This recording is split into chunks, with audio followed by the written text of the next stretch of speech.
Welcome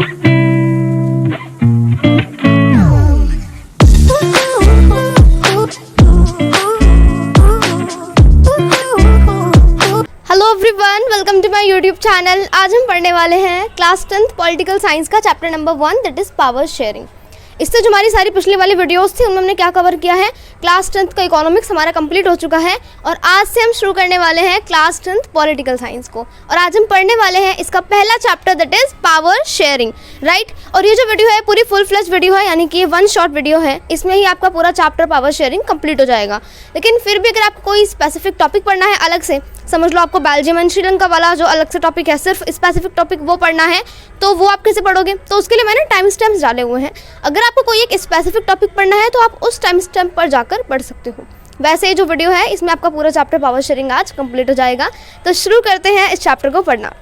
तो अलग अलग स्पेसिफिक टॉपिक पढ़ने से पहले हम देख लेते हैं इसका एक बेसिक इंट्रोडक्शन की पावर शेयरिंग क्या होता है और कौन कौन से टॉपिक्स हमें आगे जो है मतलब इस वीडियो में कवर करने हैं, right. So here we will start with 2 stories from Belgium and Sri Lanka. तो इस चैप्टर में हम बेसिकली 2 स्टोरीज पर फोकस करेंगे। एक है बेल्जियम कंट्री और दूसरी कंट्री कौन सी है? श्रीलंका। आपने इनका नाम सुना होगा, राइट।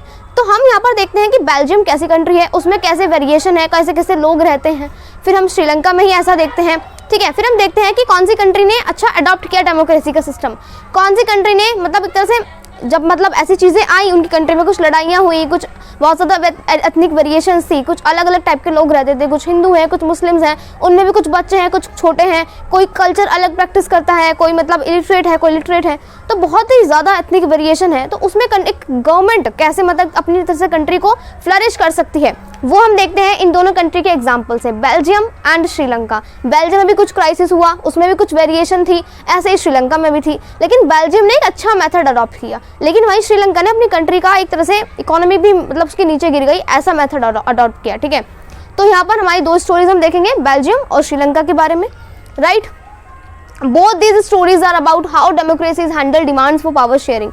ये दोनों ही स्टोरीज इस बारे में है कि कैसे एक डेमोक्रेसी जो है वो पावर शेयरिंग की डिमांड को हैंडल करती है, कैसे एक गवर्नमेंट को पावर शेयरिंग करनी चाहिए, यानी कि जो पावर उसके लिए है वो लिमिटेड नहीं होनी चाहिए, अपने रिस्पेक्टिव जो नीचे गवर्नमेंट है उनको भी पावर देनी चाहिए ताकि हम अपनी कंट्री को स्मूथली रन कर सकें, right. The stories yield some general conclusion about the need for power sharing in democracy.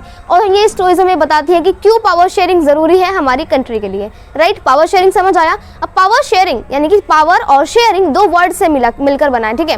Power और शेयरिंग, इसका मतलब क्या हुआ, यानी कि पावर को शेयर करना।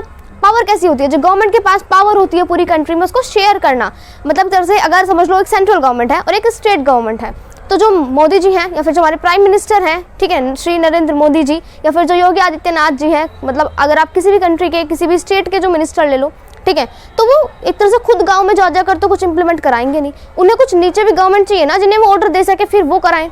तो सीधे जो एक कंट्री के सेंट्रल गवर्नमेंट है, जो प्राइम मिनिस्टर है, वो हर गांव जाकर नहीं करा सकते पूरी कंट्री को ठीक, उसके लिए हमें नीचे भी और गवर्नमेंट चाहिए, स्टेट लेवल पर चाहिए, फिर हमें डिस्ट्रिक्ट लेवल पर चाहिए, फिर हमें विलेज लेवल पर चाहिए।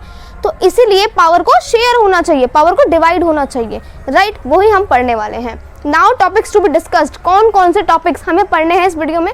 पहला हम पढ़ेंगे बेल्जियम एंड श्रीलंका का एग्जाम्पल कि बेल्जियम कैसे है और श्रीलंका कैसे है। फिर हम देखेंगे मेजॉरिटेरियनिज्म इन श्रीलंका। मेजॉरिटेरियनिज्म एक वर्ड है, इसका मीनिंग ये है कि जब मेजॉरिटी अपनी एक तरह से जमा लेती है चीज़ें कि हम मेजॉरिटी है, हमारी ही चलेगी इस कंट्री पर, तो श्रीलंका में कुछ ऐसा होता है। बेल्जियम में अकोमोडेशन होती है, यानी कि बेल्जियम में सब साथ साथ रहते हैं और सब कुछ निभ जाती है।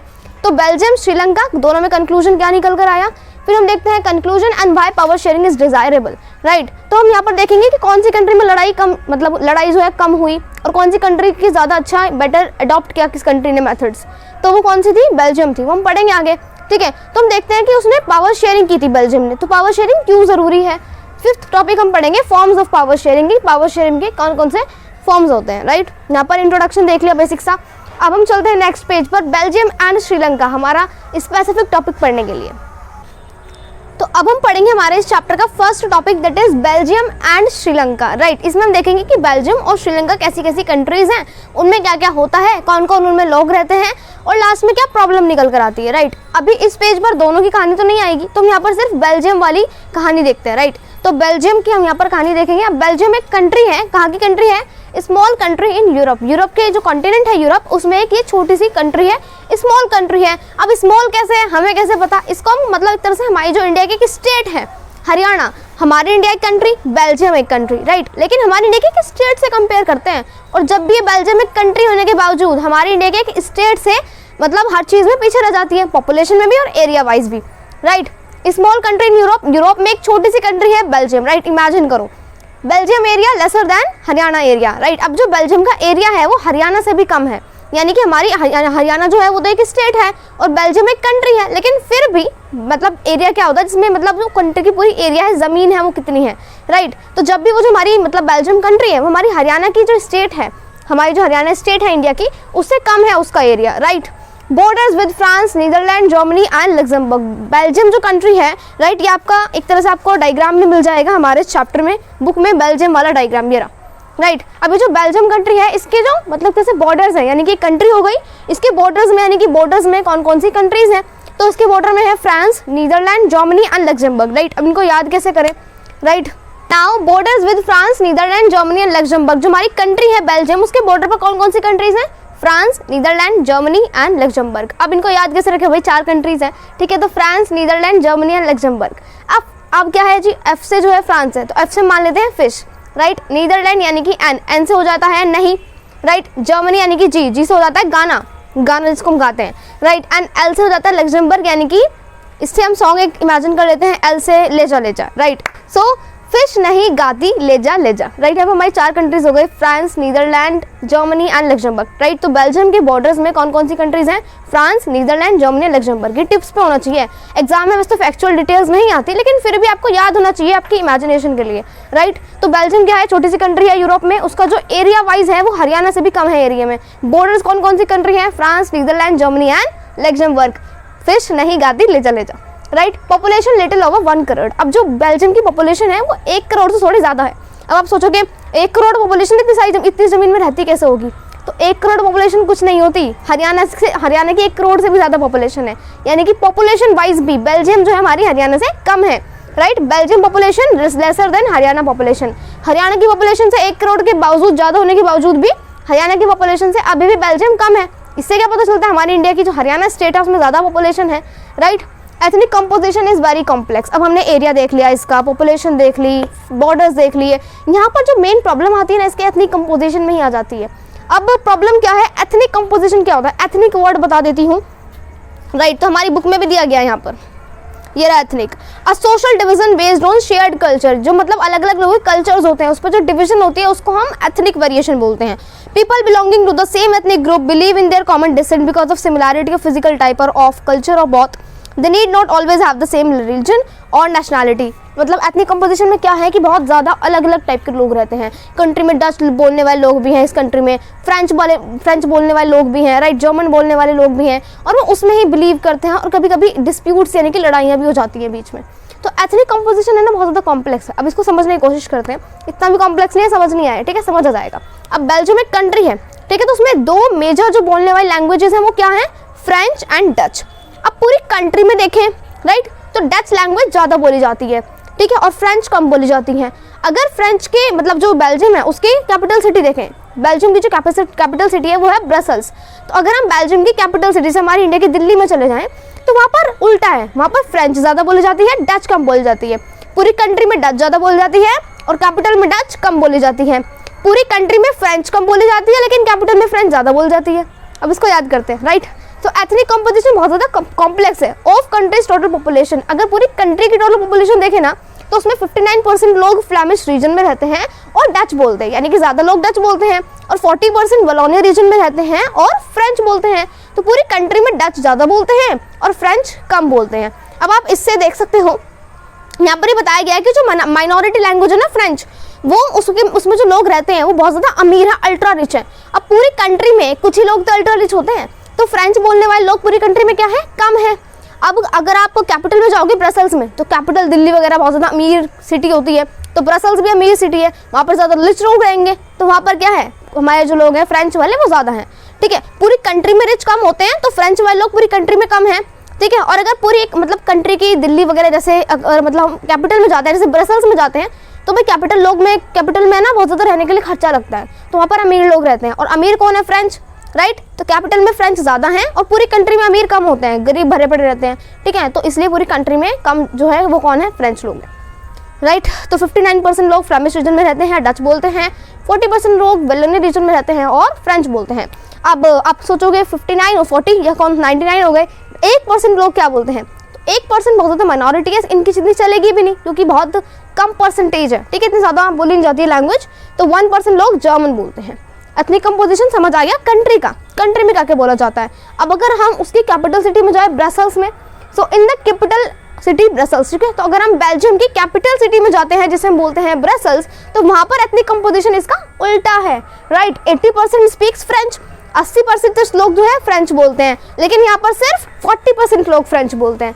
तो पूरी कंट्री में फ्रेंच बोलने वाले लोग कम हैं क्योंकि फ्रेंच जो है वो अमीर हैं, ठीक है। तो इसीलिए वो पूरी कंट्री में तो कम ही होंगे, लेकिन कैपिटल सिटी में ज़्यादा लोग जो अमीर रहते हैं, राइट। तो इसी वजह से 80% लोग फ्रेंच बोलते हैं यहाँ पर और 20% लोग डच बोलते हैं, यानी कि जैसे गरीब लोग जो हैं या फिर जो मतलब इतने अमीर नहीं हैं वो कैपिटल सिटी में कम रहते हैं, सिर्फ 20% रहते हैं। Minority French speaking is rich and powerful. मैंने क्या बताया कि जो माइनॉरिटी में लोग हैं ना फ्रेंच वाले, वो रिच हैं और पावरफुल हैं, बहुत ज़्यादा अमीर हैं और पावरफुल हैं, यानी कि एक तरह से मेजॉरिटी में, माइनॉरिटी में होने के बावजूद भी मेजॉरिटी फील करते हैं, अल्ट्रा रिच हैं, राइट। तो जो माइनॉरिटी है फ्रेंच स्पीकिंग वो क्या है? कैपिटल सिटी में ज़्यादा है और किस में? जो हमारी पूरी कंट्री है उसमें कम है। आ गया याद, समझ आ गया, right. This was resented by the Dutch-speaking community who got the benefit of economic development and education much later. अब यहाँ पर एक लड़ाई, कुछ डिस्प्यूट्स हो जाते हैं, ठीक है। तो जो फ्रेंच मैंने बताया, फ्रेंच बोलने वाले लोग कम हैं, ठीक है, पूरी कंट्री में कम है, कैपिटल सिटी में ज़्यादा है। तो ये जो लोग हैं अमीर हैं, तो इन्हें ज़्यादा एक्सेस हो गया एजुकेशन का, डेवलपमेंट का ज़्यादा जल्दी ही। और ये जो डच स्पीकिंग कम्युनिटी है उसको अच्छा नहीं लगा क्योंकि ये मतलब लोग अच्छे हैं, ज़्यादा अमीर हैं, तो इनको ज़्यादा मतलब एक तरह से फैसिलिटीज़ मिल रही हैं, उन्हें ऐसा महसूस हुआ, ठीक है। तो this was resented by the Dutch speaking community who got the benefit of economic development and education much later. तो जो डच स्पीकिंग लोग थे ना, उनको एजुकेशन का, डेवलपमेंट का और क्या क्या है, इकोनॉमिक डेवलपमेंट, पैसे में डेवलपमेंट देखें तो वो बहुत ज़्यादा, उन्हें बहुत ज़्यादा बाद में मिला। फ्रेंच लोगों को पहले से ही इतना ज़्यादा फैसिलिटीज़ मिल गई, एजुकेशन का एक्सेस हो गया, इकोनॉमिक डेवलपमेंट हो गया, लेकिन जो डच लोग थे उन्हें बहुत ज़्यादा बाद में हुआ। और यहाँ पर डिस्प्यूट्स खड़े हो जाते हैं क्योंकि एक सेक्शन जो है सोसाइटी जो है कंट्री की, उसको ज़्यादा फैसिलिटीज़ मिल रही हैं एक सोसाइटी से, राइट।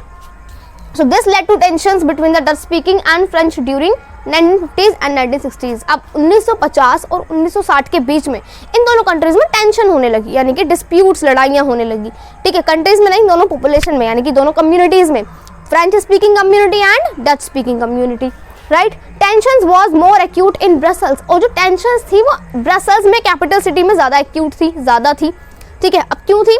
क्योंकि आप देखो वहाँ पर जो ब्रसल है वो एक स्पेशल प्रॉब्लम प्रेजेंट कर रहा था कि फ्रेंच में लोग ज़्यादा हैं, मतलब फ्रेंच बोलने वाले लोग कैपिटल सिटी में ज़्यादा है, पूरी कंट्री में कम है। यहाँ पर देखो ब्रसल्स की प्रॉब्लम थी, Dutch speaking people constituted a majority in the country but a minority in the capital. और उल्टा भी कह सकते हो कि जो डच स्पीकिंग लोग हैं वो कैपिटल में तो कम है और पूरी कंट्री में ज़्यादा हैं। ऐसे ही फ्रेंच स्पीकिंग लोग जो हैं वो पूरी मतलब कंट्री में कम है और सिर्फ ब्रसल्स में ज़्यादा है।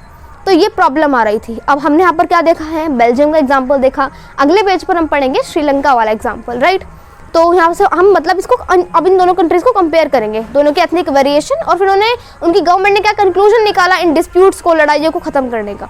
तो बेल्जियम में हमने क्या देखा? छोटी सी कंट्री है यूरोप में, इसका एरिया हरियाणा से भी कम है और फ्रांस, नीदरलैंड, जर्मनी और लक्जमबर्ग के साथ जो है अपने बॉर्डर शेयर करती है। इसके लिए मैंने आपको एक तरह से ट्रिक बताई है कि आपको फिश नहीं गाती ले जा, राइट। तो फ्रांस, नीदरलैंड, जर्मनी और लक्जमबर्ग, ठीक है। पॉपुलेशन इसकी 1 करोड़ से थोड़ी कम है, लेकिन फिर भी हरियाणा से मतलब 1 करोड़ से ज़्यादा है, लेकिन फिर भी हरियाणा से कम है।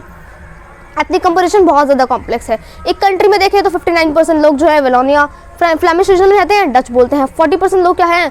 फ्लेमिश रीजन में रहते हैं और फ्रेंच बोलते हैं। 1% लोग जर्मन बोलते हैं। तो पूरी कंट्री में फ्रेंच कम है, डच ज़्यादा है। लेकिन अगर हम ब्रसेल्स में देखें तो फ्रेंच ज़्यादा है और डच कम है, उल्टा हो जाता है यहाँ पर। तो इसलिए डच स्पीकिंग कम्युनिटी को अच्छा नहीं लगा कि भैया रिच हैं, पावरफुल है, तो सारे जो राइट्स हैं ले रहे हैं, इन्हें सारे राइट्स मिल रहे हैं, इन्हें एजुकेशन की फैसिलिटीज़ मिल रही हैं, इन्हें इकोनॉमिक डेवलपमेंट हमसे पहले मिल गया। तो एक सेक्शन को जब पूरी कंट्री में मिलता है ना, दूसरे सेक्शन को अच्छा ऑटोमेटिक नहीं लगता, ठीक है। तो यहाँ पर डिस्प्यूट्स अराइज होने लगे। अब फर्क ये आता है कि श्रीलंका में भी कुछ ऐसा ही हुआ था जो हम पढ़ने वाले हैं नेक्स्ट पेज पर, लेकिन कंट्रीज दोनों की कैसे अडॉप्ट करती है मेजर्स, कैसे मेजर्स को अडॉप्ट करती है, राइट। तो अब हम बेल्जियम को कंपेयर करने वाले हैं श्रीलंका से। श्रीलंका एक कंट्री है, ठीक है, उसको हम कंपेयर करेंगे बेल्जियम से, फिर हम देखेंगे किस कंट्री में ज़्यादा अच्छा हुआ, किस कंट्री में ज़्यादा समझौते हुए, किस कंट्री की गवर्नमेंट ने अच्छे स्टेप्स लिए फर्दर। तो बेल्जियम पढ़ लिया, अब हम बेल्जियम इस कंट्री को कंपेयर करते हैं नेक्स्ट पेज पर श्रीलंका वाली कंट्री से। चलते हैं नेक्स्ट पेज पर।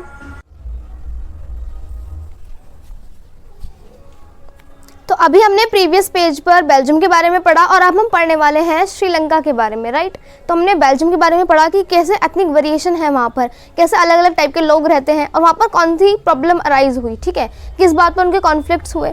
तो अब हम पढ़ने वाले हैं श्रीलंका के बारे में, ये कैसी कंट्री है और हम इसे कैसे बेल्जियम से कंपेयर करने वाले हैं, राइट। तो Sri Lanka is an island nation, ये जो है एक आइलैंड नेशन है, right. Just a few kilometres off the southern coast of Tamil Nadu, और जो हमारी तमिलनाडु है साउदर्न कोस्ट में, ठीक है, तो उससे बस कुछ ही किलोमीटर दूर श्रीलंका पड़ता है, राइट। तो हमारे इंडिया के पास में ही है। 2 करोड़ पॉपुलेशन, हरियाणा के मतलब समान। हमने देखा था बेल्जियम में 1 करोड़ से ज़्यादा पॉपुलेशन थी, लेकिन वो फिर भी हरियाणा से कम थी।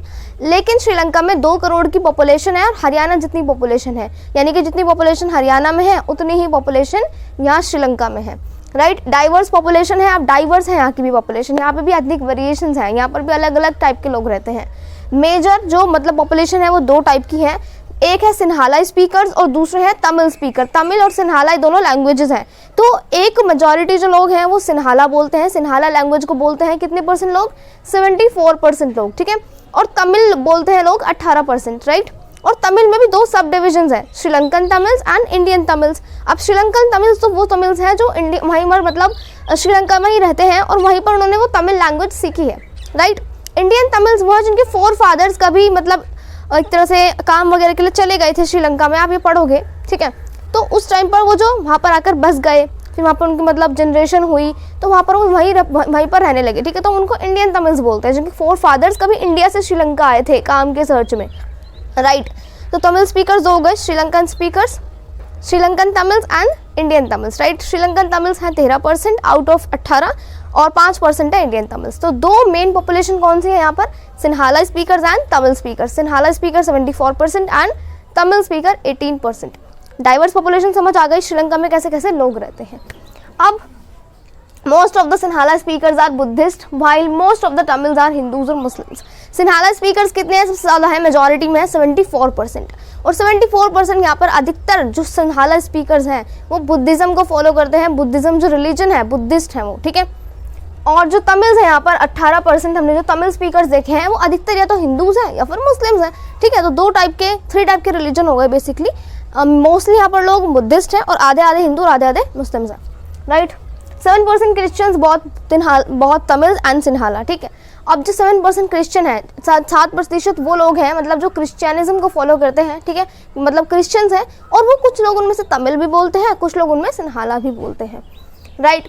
What would happen in a situation like this? तो अभी हम दोनों कंट्रीज को देखते हैं। दोनों कंट्रीज का हमने देख लिया, खत्म हो गया मामला। श्रीलंका ही पढ़ ली, मतलब बेल्जियम भी पढ़ ली, ठीक है। बेल्जियम में भी ऐसी डाइवर्स पॉपुलेशन थी और श्रीलंका में भी ऐसे ही डाइवर्स पॉपुलेशन है। अब ऐसी सिचुएशन में क्या होगा, ठीक है, जब ऐसी मतलब इतनी ज़्यादा एथनिक वेरिएशन, तो गवर्नमेंट किस पर ध्यान दे, right. So Dutch community could take advantage of its numeric majority and force its will on the French and German population.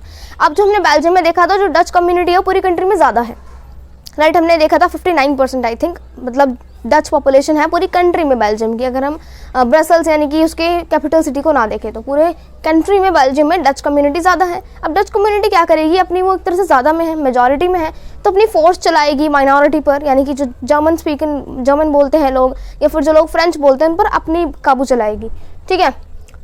Numeric majority and force it's will on the French and German population, ठीक है। तो अपनी फ़ायदा उठाएगी majority का और उन पर दबाव डालेगी, जर्मन पॉपुलेशन पर और फ्रेंच पॉपुलेशन पर, राइट। इससे क्या होगा, कॉन्फ्लिक्ट राइज होगा, कॉन्फ्लिक्ट बढ़ेंगी, लड़ाइयाँ बढ़ेंगी, and could lead to a messy partition of the country. और ऐसा भी हो सकता है कि फिर कंट्रीज का मेसी पार्टीशन हो जाए, यानी कंट्री अलग अलग हो जाए, ठीक है। मतलब ऐसा हो कि अब वो जो कंट्री है उसमें डच स्पीकिंग लोग अलग बन गए, उन्होंने अलग अपनी कंट्री ले ली एक, और फ्रेंच स्पीकिंग लोगों ने अलग अपनी कंट्री ले ली, और जर्मन स्पीकिंग लोगों ने भी ऐसे ही किया। लेकिन जर्मन स्पीकिंग लोग जो है सिर्फ 1% है, राइट। तो मतलब क्या पता उन्हें अलग कंट्री ना मिले, ठीक है। तो इससे एक मैसी पार्टीशन हो सकता है, बहुत ही ख़राब तरह का पार्टीशन हो सकता है कंट्री का, both the sides would claim control over Brussels, और दोनों ही साइड्स क्या करेंगे, डच भी ब्रसल्स को लेना चाहेगी। ब्रसल्स क्या है, वहाँ की कैपिटल सिटी है, तो कैपिटल सिटी को सब रखना चाहते हैं, तो डच क्या करेगी कि मैं भी भैया ब्रसल्स अपने आप अपनी कंट्री में ले लेती हूँ। फ्रेंच कम्युनिटी क्या करेगी कि मैं ये जो ब्रसल्स है कैपिटल सिटी वो अपनी कंट्री में ले लेती हूँ। तो बहुत ज़्यादा मैसी पार्टीशन हो जाएगा, लड़ाइयाँ ही लड़ाइयाँ होंगी, राइट। तो यहाँ पर ये हो सकता है। बेल्जियम में हमने देखा कि ये कंडीशंस हो सकती हैं अगर ऐसा ही रहा, अगर गवर्नमेंट ने कुछ स्टेप्स फर्दर ना लिए तो, right. In Sri Lanka the Sinhala community enjoyed an even bigger majority, right. और सिन्हाला कम्युनिटी मतलब वो तो सिर्फ 59% है डच कम्युनिटी अगर हम बेल्जियम में जाए, लेकिन श्रीलंका में अगर आप देखोगे तो सिन्हाला कम्युनिटी 74% है। तमिल स्पीकिंग लोग तो बहुत ही कम है, 18% सिर्फ। तो सिन्हाला कम्युनिटी तो बहुत ज़्यादा मेजॉरिटी में है, यहाँ पर कम मेजॉरिटी में तो है नहीं, तो वो तो और भी बिगर मेजॉरिटी को एंजॉय करेगी, right. And could impose it's will on the entire country, और पूरी कंट्री पर अपना विल, अपनी मतलब ताकत को जमाए रखेगी कि भाई हमारी ही चलेगी, हम मेजॉरिटी में है, राइट। तो दो केसेस यहाँ पर हो सकते हैं, अगर गवर्नमेंट फर्दर स्टेप्स ना ले, और गवर्नमेंट अगर मतलब कुछ स्टेप्स ना ले अपनी कंट्री को एक तरह से बचाने के लिए, इन सबको डिविजन्स को रखने के लिए कंट्री के अंदर, राइट। हमारे इंडिया भी ऐसे डाइवर्स कंट्री है, हमारी कंट्री में बहुत ज़्यादा लैंग्वेजेस हैं, बहुत ज़्यादा रिलीजन्स हैं, बहुत सारे कल्चर्स हैं, लेकिन फिर भी लोग हमारी इंडिया के अंदर रह रहे हैं, ठीक है, खुशी खुशी रह रहे हैं। तो कौन से गवर्नमेंट स्टेप्स लेने चाहिए गवर्नमेंट को, जिससे कि एक कंट्री में लड़ाइयाँ ना हो, कॉन्फ्लिक्ट्स अराइज ना हो, जैसे यहाँ पर होने वाले हैं, राइट। तो बेल्जियम की कंडीशन देखी हमने, श्रीलंका की कंडीशन देखी, दोनों में क्या हाल है। अब हम देखते हैं कि आगे क्या होगा इन कंट्रीज़ में, right. So now let us look at what happened in both these countries. अब हम नेक्स्ट पेज पर देखेंगे कि इन कंट्रीज में असली में हुआ क्या। ये तो हम सोच रहे हैं ना कि भाई श्रीलंका में ऐसा हो सकता है, मैसी पार्टीशन हो सकता है, बेल्जियम में भी ऐसा मैसी पार्टीशन हो सकता है, लेकिन अब असली में क्या होता है, कौन सी जो उनकी गवर्नमेंट है वो कैसे स्टेप्स लेती है अपनी कंट्री को प्रिवेंट करने के लिए, वो हम देखते हैं नेक्स्ट पेज पर कि इन कंट्रीज में हुआ क्या। तो अभी तक हमने हमारा एक टॉपिक कंप्लीट कर लिया है बेल्जियम एंड श्रीलंका का, ठीक है। हमने पढ़ लिया है कि बेल्जियम की एथनिक वेरिएशन कैसी है, बेल्जियम में कौन कौन से लोग लोग मतलब रहते हैं, और वहाँ पर कौन सी प्रॉब्लम अराइज हो सकती है, राइट। फिर हमने श्रीलंका के बारे में पढ़ा कि श्रीलंका में कौन सी प्रॉब्लम अराइज हो सकती है, कैसी कैसी वहाँ पर पॉपुलेशन रहती है, राइट। तो हम यहाँ पर आते हैं कंक्लूजन पर, ठीक है। दोनों स्टोरीज देख ली, अब हम देखेंगे कि हुआ क्या एक्चुअल में उन कंट्रीज में। पहले हम देखेंगे श्रीलंका के बारे में, दूसरा हम देखेंगे बेल्जियम के बारे में। तो मेजॉरिटेरियनिज्म इन श्रीलंका, ठीक है। तो श्रीलंका के अंदर मेजॉरिटेरियनिज्म हुआ। अब मेजॉरिटेरियनिज्म क्या होता है, ये एक वर्ड है, इसको हम समझने की पहले कोशिश करते हैं। A belief that the majority community should be able to rule a country in whichever way it wants by disregarding the wishes and needs of the minority. ये एक ऐसा बिलीफ है, एक ऐसी मान्यता है, लोग ऐसा मानते हैं कि जो मेजॉरिटी कम्युनिटी है कंट्री में, यानी कि जो लोग ज़्यादा हैं मतलब पूरी कंट्री में जो मेजॉरिटी में है, उन्हें कंट्री को रूल करना चाहिए, माइनॉरिटी पर अपनी जमानी चाहिए, ठीक है, और उनकी मतलब हर कोई सुनेगा। अब believe that the majority community should be able to rule a country, एक बिलीव जिसमें कि ये बिलीव किया जाता है कि जो मेजॉरिटी में है लोग वो ही कंट्री को रूल करेंगे, यानी कि श्रीलंका में कौन है, सिन्हाला स्पीकर्स, तो वो कंट्री को रूल करेंगे, right, in whichever way it wants, और किसी भी तरह रूल करें, राइट, चाहे वो by disregarding the wishes and needs of the minority, चाहे वो जो माइनॉरिटी है ना, जो तमिल स्पीकर्स है वहाँ पर जो कम लोग हैं उनकी भी ना सुने, फिर उनकी जो विशेस हैं उनको ना माने, डिस्रिगार्ड कर दे। तो ऐसा बिलीव जिसमें ये माना जाता है कि जो मेजॉरिटी में है कंट्री के अंदर उन्हें ही रूल करना चाहिए कंट्री पर, माइनॉरिटी की ना सुनकर उन पर अपना दबदबा बनाकर, उसको हम बोल देते हैं मेजॉरिटेरियनिज्म। तो श्रीलंका में भी यही हुआ कि श्रीलंका में लोगों ने मेजॉरिटेरियनिज्म को फॉलो किया, यानी कि श्रीलंका हमने क्या देखा, मेजर दो कम्युनिटीज़ थी, Sinhala speakers and Tamil speaker. Sinhala speaker 74% and Tamil speaker 18%, right. तो सिन्हाला स्पीकर ज़्यादा है, मेजॉरिटी में है ऑब्वियसली, तो इसीलिए अब सिन्हाला स्पीकर्स रूल करने वाले हैं पूरी कंट्री के ऊपर और अपनी चलाएंगे तमिल स्पीकर्स के ऊपर। मतलब आपको समझ आ गया होगा अब तक, ठीक है। तो यही हुआ श्रीलंका में majoritarianism, right. Sri Lanka emerged as an independent country in 1948। 1948 में श्रीलंका एक एमर्ज होकर आई इंडिपेंडेंट कंट्री, श्रीलंका को आज़ादी मिल गई और श्रीलंका इंडिपेंडेंट कंट्री बन गई। लेकिन फिर भी वहाँ के लोगों ने उसको ऐसे मतलब कुछ रूल्स पॉलिसीज़ लाई वहाँ की गवर्नमेंट ने कि जब भी वो एक तरह से इंडिपेंडेंट कंट्री नहीं रही सब लोगों के लिए, right. The leaders of the Sinhala community sought to secure dominance over government by virtue of their majority. जो वहाँ पर गवर्नमेंट थी उस पर सिन्हाला कम्युनिटी ने अपना दबदबा बनाया कि भाई हम मेजॉरिटी में हैं, हम चलाएंगे गवर्नमेंट, राइट। तो उन्होंने क्या करा, the leaders of the Sinhala community, जो सिन्हाला कम्युनिटी के लीडर्स थे, उन्होंने क्या करा, sought टू सिक्योर डोमिनेंस यानी कि उन पर अपना दबदबा बनाया, राइट, ओवर गवर्नमेंट के ऊपर by virtue of their majority, कि भाई हम मेजॉरिटी में ही हैं, हमें ही गवर्नमेंट चलानी चाहिए। As a result, the democratically elected government adopted a series of majoritarianism measures to establish Sinhala supremacy. और एज अ रिजल्ट जो डेमोक्रेटिकली यहाँ की गवर्नमेंट थी वो सिन्हाला में कन्वर्ट हो गई, या फिर उन्होंने कुछ ऐसे रूल्स, कुछ ऐसे मतलब सीरीज अडॉप्ट की जिससे कि कहीं ना कहीं सिन्हाला कम्युनिटी को फायदा हो रहा है। कहीं ना कहीं वो तमिल की नहीं सुन रहे हैं, सब कुछ चीज़ें जो ला रहे हैं फैसिलिटीज़ वो तमिल सिन्हाला लोगों के लिए ला रहे हैं, ठीक है। So of majoritarianism measures to establish Sinhala supremacy. तो गवर्नमेंट भी कुछ ऐसे रूल्स, कुछ ऐसी पॉलिसीज़, कुछ ऐसे मेजर्स लाती है जिससे सिन्हाला कम्युनिटी को ही एक तरह से टॉप पर रखा जाता है, यानी कि जो नीचे की माइनॉरिटीज़ हैं उनकी सुनी नहीं जाती, right. In 1956 an act was passed to recognise Sinhala is the only official language thus disregarding Tamil, ठीक है।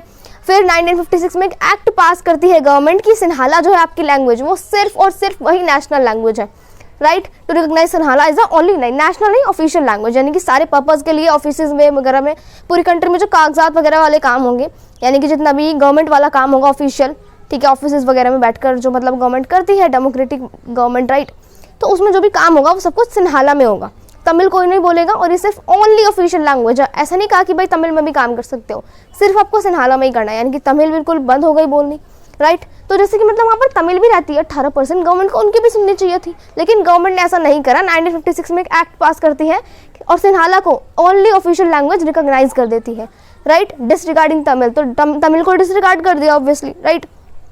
The government followed policies that favored Sinhala applicants for university positions and government jobs, right. और फिर government कुछ ऐसे measures लाती है मतलब एक तरह से रिजर्व सीट्स जिसको हम बोलते हैं, ठीक है। तो रिजर्व सीट्स की वजह से या फिर दैट फेवर सिन्हाला एप्लीकेंट्स, यानी कि जो बच्चे जो हैं यूनिवर्सिटीज़ में या फिर एग्जाम्स में गवर्नमेंट जॉब्स वगैरह में अप्लाई कर रहे थे उनको ज़्यादा रिजर्वेशन या फिर उनको ज़्यादा कुछ फैसिलिटीज़ दी जाए ताकि उनको गवर्नमेंट में जॉब्स मिल जाए।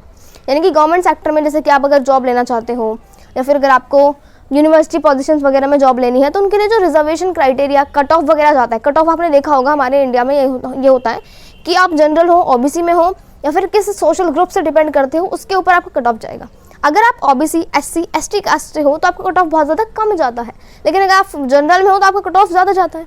तो उन्होंने भी कुछ ऐसा कट ऑफ या फिर अगर हम देखें रिजर्वेशन सीट जो होती है वो इसी हिसाब से रखी कि सिन्हाला कम्युनिटी को ज़्यादा जॉब्स मिल जाए और तमिल को ज़्यादा कम मिले, ठीक है, मतलब कम जॉब्स मिले। तो the government followed policies that favoured Sinhala applicants for university and government job positions.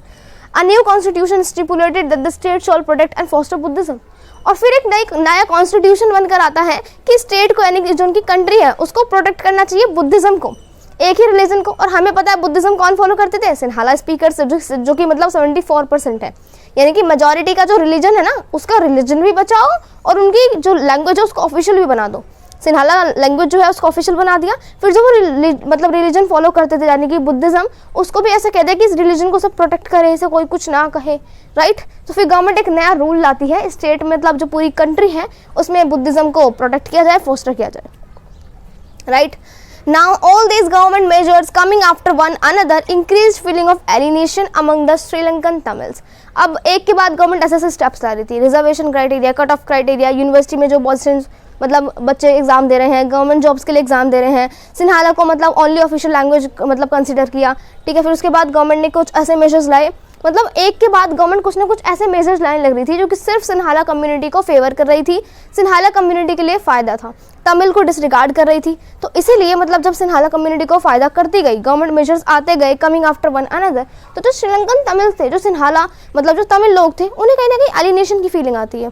अब एलिनेशन की फीलिंग ये होती है कि जब आपको एक ऐसा लगे कि आप अपनी ही कंट्री में आपको सारे राइट्स, फ्रीडम नहीं मिला जा रहा, मतलब एक सेक्शन एक सोसाइटी का पार्ट है जिसको सब कुछ राइट्स मिल रहे हैं, वो एंजॉय कर रहे हैं उन राइट्स को, लेकिन आपको अपनी कंट्री में अपना नहीं लग रहा, आपको लग रहा है हमारे साथ एलिनेशन सी हो रही है, हम अलग अलग हैं।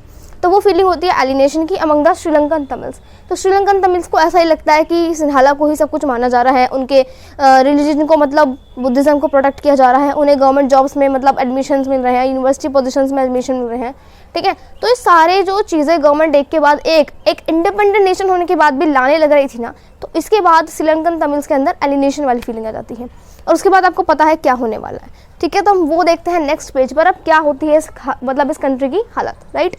आओ They felt that the constitution and government policies denied them equal political rights, discriminated against them in getting jobs and other opportunities and ignored their interest. अब जो तमिल स्पीकर्स थे उन्हें खुद लगेगा ऑब्वियसली, क्योंकि गवर्नमेंट ऐसे मेजर्स ला भी रही है, ठीक है, तो उन्हें क्या लगा कि जो कॉन्स्टिट्यूशन है और जो गवर्नमेंट की पॉलिसीज है उन्हें इक्वल पॉलिटिकल राइट्स डिनाई कर रही है, नहीं दे रही, उन्हें डिस्क्रिमिनेट कर रही है जॉब्स लेने में, अपॉर्चुनिटीज लेने में, और उनके इंटरेस्ट को इग्नोर कर रही है। और ये हो भी रहा था, सिर्फ उन्हें लग नहीं रहा था, हमने भी देखा है गवर्नमेंट ऐसे ऐसे मेजर्स लाई थी, सिर्फ सिन्हाला को ओनली ऑफिशियल लैंग्वेज कंसिडर किया, उन्हें रिजर्वेशन कैटेगरी वगैरह में डाल दिया, ठीक है, और मतलब उन्हें ज़्यादा सीट्स वगैरह मिली, उनका मतलब एक तरह से एम्प्लॉयड ज़्यादा हुए लोग, ठीक है, उन्हें एजुकेशनल फैसिलिटीज़ मिल रही थी, इकोनॉमिक डेवलपमेंट उनका पहले हो गया तमिल वाले लोगों से, तो उन्हें कहीं ना कहीं एलिनेटेड फील लगेगा, उन्हें लगेगा कि हमें हमारे साथ डिस्क्रिमिनेशन हुआ है। As a result the relations between the Sinhala and Tamil communities strained over time, और एज अ रिजल्ट ये जो दोनों कम्युनिटीज़ हैं, सिन्हाला स्पीकर्स और तमिल स्पीकर्स, इन दोनों के बीच के रिलेशंस बहुत ज़्यादा स्ट्रेन यानी कि बहुत ज़्यादा नाजुक हो गए या फिर एकदम से बिखर गए, यानी कि इन दोनों में बहुत ज़्यादा लड़ाइयाँ होने लगी, ठीक है। Sri Lankan Tamils launch parties and struggles for the recognition of Tamil as an official language for regional autonomy and equality of opportunity in securing education and jobs. अब जो श्रीलंकन तमिल थे उन्होंने कुछ लॉन्च किए प्रोग्राम्स वगैरह, ठीक है, उन्होंने लॉन्च की पार्टीज, लॉन्च की स्ट्रगल्स, मूवमेंट्स लॉन्च किए, जिनसे कि जो उनकी मतलब जो उनकी तमिल लैंग्वेज है उसको ऑफिशियल लैंग्वेज भी मतलब कंसिडर किया जाए। उन्होंने ये नहीं कहा कि हमारी लैंग्वेज को ओनली ऑफिशियल लैंग्वेज कंसिडर करो, सिर्फ हमारी लैंग्वेज को ऑफिशियल लैंग्वेज बनाओ। उन्होंने कहा कि मतलब श्रीलंका की जो मतलब हमारी लैंग्वेज है, सिन्हाला जो मतलब लैंग्वेज है वो भी ठीक है, और हमारी तमिल को भी आप ऑफिशियल लैंग्वेज बना लो। उन्होंने ये नहीं कहा कि हम तमिल को ऑफिशियल लैंग्वेज इसलिए बनाना चाहते हैं ताकि हमें मेजॉरिटी चाहिए, उन्होंने कहा कि रीजनल ऑटोनॉमी के लिए, यानी कि ताकि उनको भी अच्छा खासा एक तरह से मतलब तरह से उनके साथ डिस्क्रिमिनेशन ना हो, उन्हें इक्वालिटी मिले अपॉर्चुनिटी में, एजुकेशन में, जॉब्स में, इसलिए उनकी कंट्री इसलिए मतलब जो उनकी लैंग्वेज है उसको भी आप ऑफिशियल लैंग्वेज कंसिडर कर दो। But their demand was repeatedly denied, लेकिन जो उनकी डिमांड थी ना उसको रिपीटेडली डिनाई यानी मना किया गया, ठीक है, गवर्नमेंट बार बार उसको मना करती चली गई, right. By 1980 several political organizations were formed demanding an independent Tamil Eelam state in northern and eastern parts of Sri Lanka। 1980s में कुछ पॉलिटिकल ऑर्गेनाइजेशन जो कि उन्होंने बनवाई थी तमिल स्पीकर्स ने, वो डिमांड करने लगी तमिल मतलब जो हमें कि तमिल एलम चाहिए, यानी कि तमिल की अलग स्टेट चाहिए, हमें अलग कंट्री निकाल कर दो अपनी कंट्री में से, हमें अब तुम्हारे साथ नहीं रहना। इतना बुरा मतलब तरह से माहौल बन चुका था, इतनी बुरी उनकी डिस्प्यूट्स हो गई थी, इतनी बुरी लड़ाइयाँ होने लगी थी उनके बीच में कि अब वो एक अलग कंट्री की, इंडिपेंडेंट कंट्री की डिमांड करने लगे। मैंने बताया था ना जब ऐसे डिस्प्यूट्स होते हैं तो ऐसा होता है, राइट। कहाँ पर? नॉर्दर्न और ईस्टर्न पार्ट्स में। आपको जो है श्रीलंका का डायग्राम मतलब तरह से मैप भी दिया गया है यहाँ पर, तो नॉर्दर्न में और ईस्टर्न पार्ट्स में श्रीलंका के, और इधर ही ज़्यादा जो है श्रीलंकन तमिल रहते थे, श्रीलंकन तमिल और इंडियन तमिल, राइट। तो यहाँ पर ही रहते थे श्रीलंका में, मतलब नॉर्दर्न में और ईस्टर्न पार्ट्स में। तो यहाँ पर जो है लोग अलग जो है तमिल एलम या फिर स्टेट की डिमांड करने लगे नॉर्दर्न और ईस्टर्न पार्ट में श्रीलंका के लिए। Turn into wide spread conflict और सिविल वार, फिर ये जो है बहुत बड़ा कॉन्फ्लिक्ट में टर्न हो गया, इतना ज़्यादा लड़ाइयाँ हो गई, और फिर ये एक civil war, widespread conflict तक ठीक था, फिर ये एक सिविल वार में कन्वर्ट हो जाता है। सिविल वार एक ऐसा वार होता है, वायलेंट कॉन्फ्लिक्ट होता है, यानी कि इसमें लड़ाइयाँ होती हैं, मारपीट होती है, ठीक है, तो बहुत ज़्यादा वायलेंटली हो जाता है पूरी कंट्री में, बहुत ही बड़ा वाइड स्प्रेड कॉन्फ्लिक्ट या फिर सिविल वार में कन्वर्ट हो गया। Thousands of people have been killed, और दोनों ही पार्टीज में ऐसा नहीं हुआ कि सिर्फ तमिल के लोग मरे, सिन्हाला के भी लोग मरे, तमिल के भी लोग मरे, हजारों में मतलब लोगों की मृत्यु हुई। Many families were forced to leave the country as refugees and many lost their livelihoods, कुछ लोगों के बेरोजगार मतलब वो लोग बेरोजगार हो गए, उनके रोजगार छूट गए, कुछ लोगों को कंट्री छोड़कर भाग जाना पड़ा as a refugee, right. In chapter 1 we have read about Sri Lanka's excellent record of economic development, education and health। अगर आपको याद हो जब मैंने आपको क्लास 10 इकोनॉमिक्स का चैप्टर नंबर 1 डेवलपमेंट पढ़ाया था, तो उसमें हमने देखा था कि हमारे पास ही एक छोटी सी कंट्री श्रीलंका होने के बावजूद, वो छोटी सी है, हम वहाँ पर इतनी ज़्यादा पॉपुलेशन भी नहीं है, इतना ज़्यादा एरिया भी नहीं है, लेकिन हमारी एक छोटी सी कंट्री यानी हमारे ही साउदर्न कोस्ट में पड़ने वाली तमिलनाडु के आसपास पड़ने वाली कंट्री श्रीलंका हमारे से इतनी आगे है, उसका एक्सीलेंट रिकॉर्ड है एजुकेशन में, हेल्थ में, इकोनॉमिक डेवलपमेंट में। लेकिन जब ये सिविल वार हुआ तो उसका रिकॉर्ड भी टूट जाता है, ठीक है। So but the civil war has caused terrible setback to the social, cultural and economic life, और मतलब जब वो हो जाता है तो एकदम से मतलब वो कंट्री जो है इकोनॉमिक में, सोशल डेवलपमेंट में, इकोनॉमिक डेवलपमेंट में, एजुकेशन फैसिलिटीज़ में, हेल्थ में बहुत ज़्यादा पीछे रह जाती है। हमने चैप्टर नंबर 1 पढ़ा था ना डेवलपमेंट, मैंने आपको बताया था इन्फेंट मोर्टालिटी रेट बहुत ज़्यादा कम था श्रीलंका का, एजुकेशन फैसिलिटीज़, लोग ज़्यादा लिटरेट है वहाँ पर श्रीलंका में, लेकिन ये सब वहाँ पर खो जाता है जब ये सिविल वार हो जाता है, बहुत ज़्यादा धक्का लगता है कंट्री को, टेरेबल सेटबैक होता है उनकी सोशल लाइफ में, कल्चरल लाइफ में एंड इकोनॉमिक लाइफ में। एंडेड इन 2009 और ये सिविल वार फिर लास्ट में 2009 में जाकर एंड होता है, राइट। तो ये कहानी हमने पढ़ी श्रीलंका की, जहाँ पर मेजॉरिटेरियनिज्म सीरीज को अडॉप्ट किया गया। मतलब जो वहाँ की कम्युनिटी थी, वहाँ की जो गवर्नमेंट थी, उन्होंने कुछ ऐसे मेजर्स लाए जिनसे सिर्फ एक ही लैंग्वेज यानी कि सिन्हाला लैंग्वेज को एक तरह से पॉपुलर या फिर एक तरह से मेजॉरिटी में लाया गया, उसको ही माना गया, सारी ऑफिशियल लैंग्वेज बनाई गई, उन्हें एक तरह से इकोनॉमिक डेवलपमेंट में बढ़ावा दिया, उनके एजुकेशन फैसिलिटी को ध्यान रखा गया। लेकिन तमिलनाडु मतलब तमिल लोग जो लोग तमिल बोलते थे, उनके साथ ऐसा कुछ नहीं हुआ, राइट। मतलब उन्हें कुछ एलिनेशन वाली प्रॉपर फीलिंग हुई, राइट। फिर मतलब ये सब हुआ, सिविल वार हो गया वो, फिर 2009 में वो एंड हो चुका है। अब सिविल वार के बाद 2009 में वो एंड क्यों हुआ, कैसे एंड हो गया? अब ऐसे थोड़ा ना एंड हो गया, उसमें कुछ हुआ होगा, कंट्रीज ने फिर कुछ अडॉप्ट किए होंगे मेजर्स। अगर वही मेजर्स कंट्री कुछ पहले अडॉप्ट कर लेती, कुछ अकोमोडेशन जो हम बेल्जियम में देखेंगे, अब बेल्जियम में अकोमोडेशन होती है, यानी कि बेल्जियम में डिवाइड ना होने के बजाय, लड़ाई ना होने के बजाय गवर्नमेंट पहले ही कुछ ऐसे कदम उठा लेती है जिससे लड़ाई ना हो, ठीक है। और यहाँ श्रीलंका में गवर्नमेंट ने ही कुछ मतलब तरह से अपनी कंट्री का सत्यानाश कर दिया, राइट। तो कौन कौन से मेजर्स है जो हमें अडॉप्ट करने चाहिए, क्या बेल्जियम ने करा? अब हम पढ़ते हैं वो नेक्स्ट टॉपिक में, नेक्स्ट पेज पर, अकोमोडेशन इन बेल्जियम। यहाँ पर हमने क्या देखा, मेजॉरिटेरियनिज्म श्रीलंका की कॉन्स्टिट्यूशन गवर्नमेंट उन्हें जो है तमिल के जो लोग हैं जो तमिल बोलते हैं उनको अच्छी चीज़ें नहीं दे रही है, उन्हें सोशल कल्चर इकोनॉमिक लाइफ में अच्छा नहीं दे रही। फिर उन्होंने तमिल एलम स्टेट को एक अलग डिमांड करी, भाई हमें एक अलग कंट्री चाहिए। फिर वो सिविल वार हो जाता है, बहुत ज़्यादा हज़ारों में लोग मृत्यु हो जाती है, ठीक है।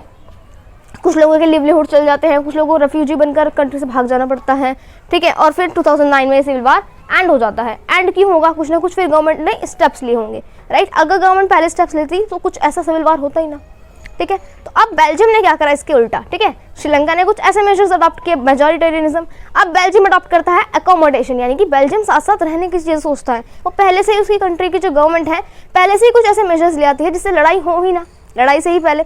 तो वो हम पढ़ते हैं नेक्स्ट पेज पर, अकोमोडेशन इन बेल्जियम। तो अभी हमने हमारे प्रीवियस पेज पर क्या देखा, हमने देखा मेजॉरिटेरियनिज्म इन श्रीलंका की। श्रीलंका में क्या चल रहा है, मेजॉरिटेरियनिज्म। वो क्या होता है कि जब जो मेजॉरिटी होती है वही रूल करती है माइनॉरिटी के ऊपर, उसकी ही गवर्नमेंट बैठती है। मतलब गवर्नमेंट में सेंट्रल गवर्नमेंट जो भी गवर्नमेंट है वहाँ पर अधिकतर लोग उसी टाइप के लैंग्वेज कम्युनिटी से बिलोंग करते हैं जो मेजॉरिटी में है, वही मतलब अपना रूल चलाते हैं, सारी ऐसी चीज़ें लाते हैं जो कि माइनॉरिटी के हित में नहीं होती, ठीक है। तो वो होता है मेजॉरिटेरियनिज्म, वो हुआ श्रीलंका में। उसके बाद क्या हुआ, वहाँ पर लड़ाइयाँ हुई, हज़ारों लोग किल हुए। फिर उसके बाद मतलब 2009 में वो जो वार है वो एंड होता है कहीं ना कहीं जाकर, ठीक है। तो इस वार के होने से अच्छा है कि हम पहले कुछ ऐसी सीरीज अडॉप्ट करें जिससे सब हो ही ना, और ऐसा करा बेल्जियम की गवर्नमेंट ने, right. So accommodation in Belgium, Belgium में हुआ अकोमोडेशन। अकोमोडेशन क्या होता है, जब जो मतलब मेजॉरिटी है वहाँ पर और जो माइनॉरिटी है वो साथ साथ चलती है, उनकी साथ गवर्नमेंट बनती है और ऐसे कानून ऐसी पॉलिसीज लाती है जिनसे मेजॉरिटी का भी और माइनॉरिटी का भी दोनों का फायदा होता है, right. So now the Belgian leaders टूक अ डिफरेंट पाथ। जो बेल्जियन के लीडर्स हैं उन्होंने एक अलग ही पाथ लिया, अलग ही रुख लिया। उन्होंने कुछ ऐसे पॉलिसीज़ नहीं निकाले जिससे कि सिर्फ मेजॉरिटी का फ़ायदा हो, ठीक है। तो जो बेल्जियन के लीडर्स थे उन्होंने ऐसी पॉलिसीज़ निकाली, ऐसे रूल्स निकाले जो कि दोनों ही मेजॉरिटी और माइनॉरिटी के हित में है, फ़ायदे में है। अब हम पढ़ते हैं कैसे, right. They recognise the existence of regional differences and cultural diversities. तो उन्हें पहले ही पता चल गया कि cultural diversities, regional differences exist करते हैं भाई। अलग अलग लोग होते हैं, वो अलग अलग रिलीजन फॉलो करते हैं, कल्चर में डाइवर्सिटी है, रीजनल डिफरेंसेस हैं, कोई कहीं रहता है कि कोई कौन सा रिलीजन फॉलो करता है। तो लोग जो है अलग अलग तरीके से डाइवर्स हैं, बहुत ज़्यादा एथनिक वेरिएशंस हैं उनके अंदर, जैसे हमने देखा था, राइट। तो उन्हें पहले ही पता चल गई वहाँ के लीडर्स को, और उन्होंने सोचा क्यों ना हम इस एथनिक वेरिएशन का फ़ायदा उठाएं, ना कि इसको लड़ाई का मुद्दा बनाएं। हमारे इंडिया क्या है, बहुत ज़्यादा डाइवर्स है, बहुत सारे एथनिक वेरिएशंस हैं, अलग टाइप के रिलीजन हैं, बहुत ज़्यादा अलग टाइप के लोग भी हैं, अलग कल्चर फॉलो करते हैं, अलग लैंग्वेज बोलते हैं। तो इतनी ज़्यादा डाइवर्स पॉपुलेशन होने के बाद भी हमारे इंडिया भी एक ही कंट्री में रहता है, कोई डिवीजन तो नहीं हुई ना। तो ऐसे ही कुछ स्टेप्स लाने चाहिए हर कंट्री की गवर्नमेंट को, ताकि उसकी जो कंट्री है वो डाइवर्सिटी उसकी बनी रहे, डाइवर्सिटी में ही फ़ायदा है, right. So, between the year 1970 and 1993, they amended their constitution 4 times as to work out an arrangement that would enable everyone to live together within the same country. अब Belgium की जो government है उसने क्या करा, एक के बाद एक अपने कमेंट मतलब जो कॉन्स्टिट्यूशन है उसको अमेंड करती चली गई। अमेंड क्या होता है, चेंजेस लाती चली गई कॉन्स्टिट्यूशन में। जहाँ भी उन्हें लगा भी हमारा जो कॉन्स्टिट्यूशन है यहाँ पर थोड़े मार खा रहा है, ठीक है, तो उन्होंने वहीं जो भी मतलब चेंजेस थे 4 बार कॉन्स्टिट्यूशन को अमेंड करा, चेंज करा, राइट। जहाँ भी उन्हें थोड़ी बहुत गलती लगती, जहाँ भी उन्हें लगता कि एक ही कम्युनिटी का फ़ायदा हो रहा है, वहीं वो कॉन्स्टिट्यूशन अपनी पॉलिसीज़ को चेंज कर देते। और ऐसा उन्होंने 4 बार किया, अपने कॉन्स्टिट्यूशन को अमेंड किया, जिससे कि हर किसी जो कम्युनिटी है उसका फ़ायदा हो, right, as to work out an arrangement that would enable everyone to live together within the same country, जिससे कि एक अरेंजमेंट पैदा हो जाए जिससे कि सब अपनी कंट्री में ही सेम कंट्री में रह पाएँ, right. The arrangement they work out is different from any other country and is very innovative. अब जो उन्होंने अरेंजमेंट किया था ना वो बहुत ज़्यादा डिफरेंट था हर किसी कंट्री से, यानी कि हर सब कंट्रीज़ को उनका आइडिया इनोवेटिव लग रहा था कि भाई तो बड़ा एक्साइटिंग चीज़ है, इनोवेटिव अलग ही तरीका है और सभी डाइवर्सिटीज़ को एक ही कंट्री में रहने की एक तरह से मतलब तरह से चांस देता है, ठीक है। ऐसी मतलब तरह से डाइवर्स मतलब जो पॉपुलेशन होती हैं उनके लिए भी मतलब ये जो कॉन्स्टिट्यूशन लाए हैं इनकी बहुत ज़्यादा अच्छा रहेगा। तो हर जो कंट्री है किसी में ऐसा भी वर्कआउट अरेंजमेंट नहीं था, लेकिन उन्होंने किया और ये बहुत ज़्यादा काम भी किया और ये बहुत ज़्यादा इनोवेटिव तरीका था। अब ये क्या था, here are some of the elements of the Belgian model, और यहाँ पर हमने एलिमेंट्स देखे हैं कुछ बेल्जियन मॉडल के। यहाँ पर हमें बताया गया है कि क्या क्या था उनके कॉन्स्टिट्यूशन में, तो यहाँ पर हमें एलिमेंट्स मिले हैं। 4 कॉन्स्टिट्यूशन है मेनली, मतलब 4 एलिमेंट्स हैं मेनली बेल्जियम के कॉन्स्टिट्यूशन के, बेल्जियम मॉडर्न के, ठीक है। तो वो 4 यहाँ पर लिखे हुए हैं, हम उनको 1 बाय 1 पढ़ते हैं। अब वो कौन कौन से चेंजेस हैं, कौन कौन से एलिमेंट्स हैं जो बेल्जियम की गवर्नमेंट ने अपनी कंट्री में लाए, अब हम वो देखते हैं 1 by 1, right. So constitution prescribes that the number of Dutch and French speaking ministers shall be equal in the central government. अब उनके कॉन्स्टिट्यूशन ने प्रिस्क्राइब किया कि जो मिनिस्टर्स होते हैं सेंट्रल गवर्नमेंट के अंदर वो इक्वल हों, यानी कि डच कम्युनिटी से भी उतने ही लोग लिए जाएँ और जो हमारी कौन सी थी फ्रेंच कम्युनिटी है उससे भी फ्रेंच स्पीकिंग कम्युनिटी है उससे भी उतने ही लोग लिए जाएं, यानी कि दोनों जो कम्युनिटीज़ हैं, दोनों जो लैंग्वेजेस हैं उनमें से इक्वल लोगों का रिप्रेजेंटेशन हो, दोनों मतलब जो सेंट्रल गवर्नमेंट है उसमें दोनों टाइप के लोग आए वो भी इक्वल, ताकि दोनों ही जो मतलब एक तरह से लैंग्वेज कम्युनिटीज़ हैं उनको इक्वल फील हो। लेकिन हमने देखा था मतलब अगर हम श्रीलंका वाला एग्जाम्पल लें तो वहाँ पर क्या हुआ था, सिर्फ श्रीलंकन मिनिस्टर्स थे, मतलब श्रीलंका नहीं सिन्हाला मिनिस्टर्स थे जो सिन्हाला बोलते थे क्योंकि वो मेजॉरिटी में थी लैंग्वेज और वो तमिल के ऊपर अपना सप्रेस करते थे उनको, राइट। तो ये गलत था और यहाँ पर क्या हुआ, उन्होंने सेंट्रल गवर्नमेंट ने दोनों मिनिस्टर जो है इक्वल रखे, right. So constitution prescribes that the number of Dutch and French speaking ministers shall be equal in the central government. Thus no single community can make decisions unilaterally। और अब क्या होगा कि कोई भी जो एक सिंगल कम्युनिटी है कि भाई समझ लो यहाँ पर 2 कम्युनिटीज़ हमने देखी, डच एंड फ्रेंच, ठीक है। अब यहाँ पर दोनों कम्युनिटीज़ मतलब एक सीट पे बैठ जाती हैं, ठीक है।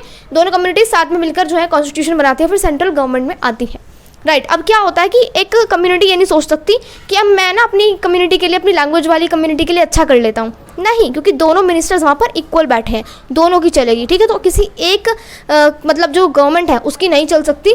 सो दस नो सिंगल कम्युनिटी, तो एक कोई सिंगल कम्युनिटी अपने ही खुद के डिसीजंस ऐसे ही नहीं बना सकती यूनिलैटरली, राइट।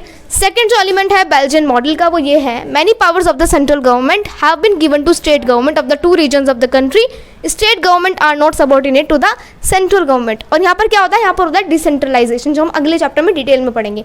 ये एक तरह से मेन चीज़ अगर हम फेडरलिज्म की देखें तो फेडरलिज्म की जान ही डिसेंट्रलाइजेशन होती है। अब डिसेंट्रलाइजेशन क्या होता है, डिसेंट्रलाइजेशन मेनली मैं बता देती हूँ क्या होता है।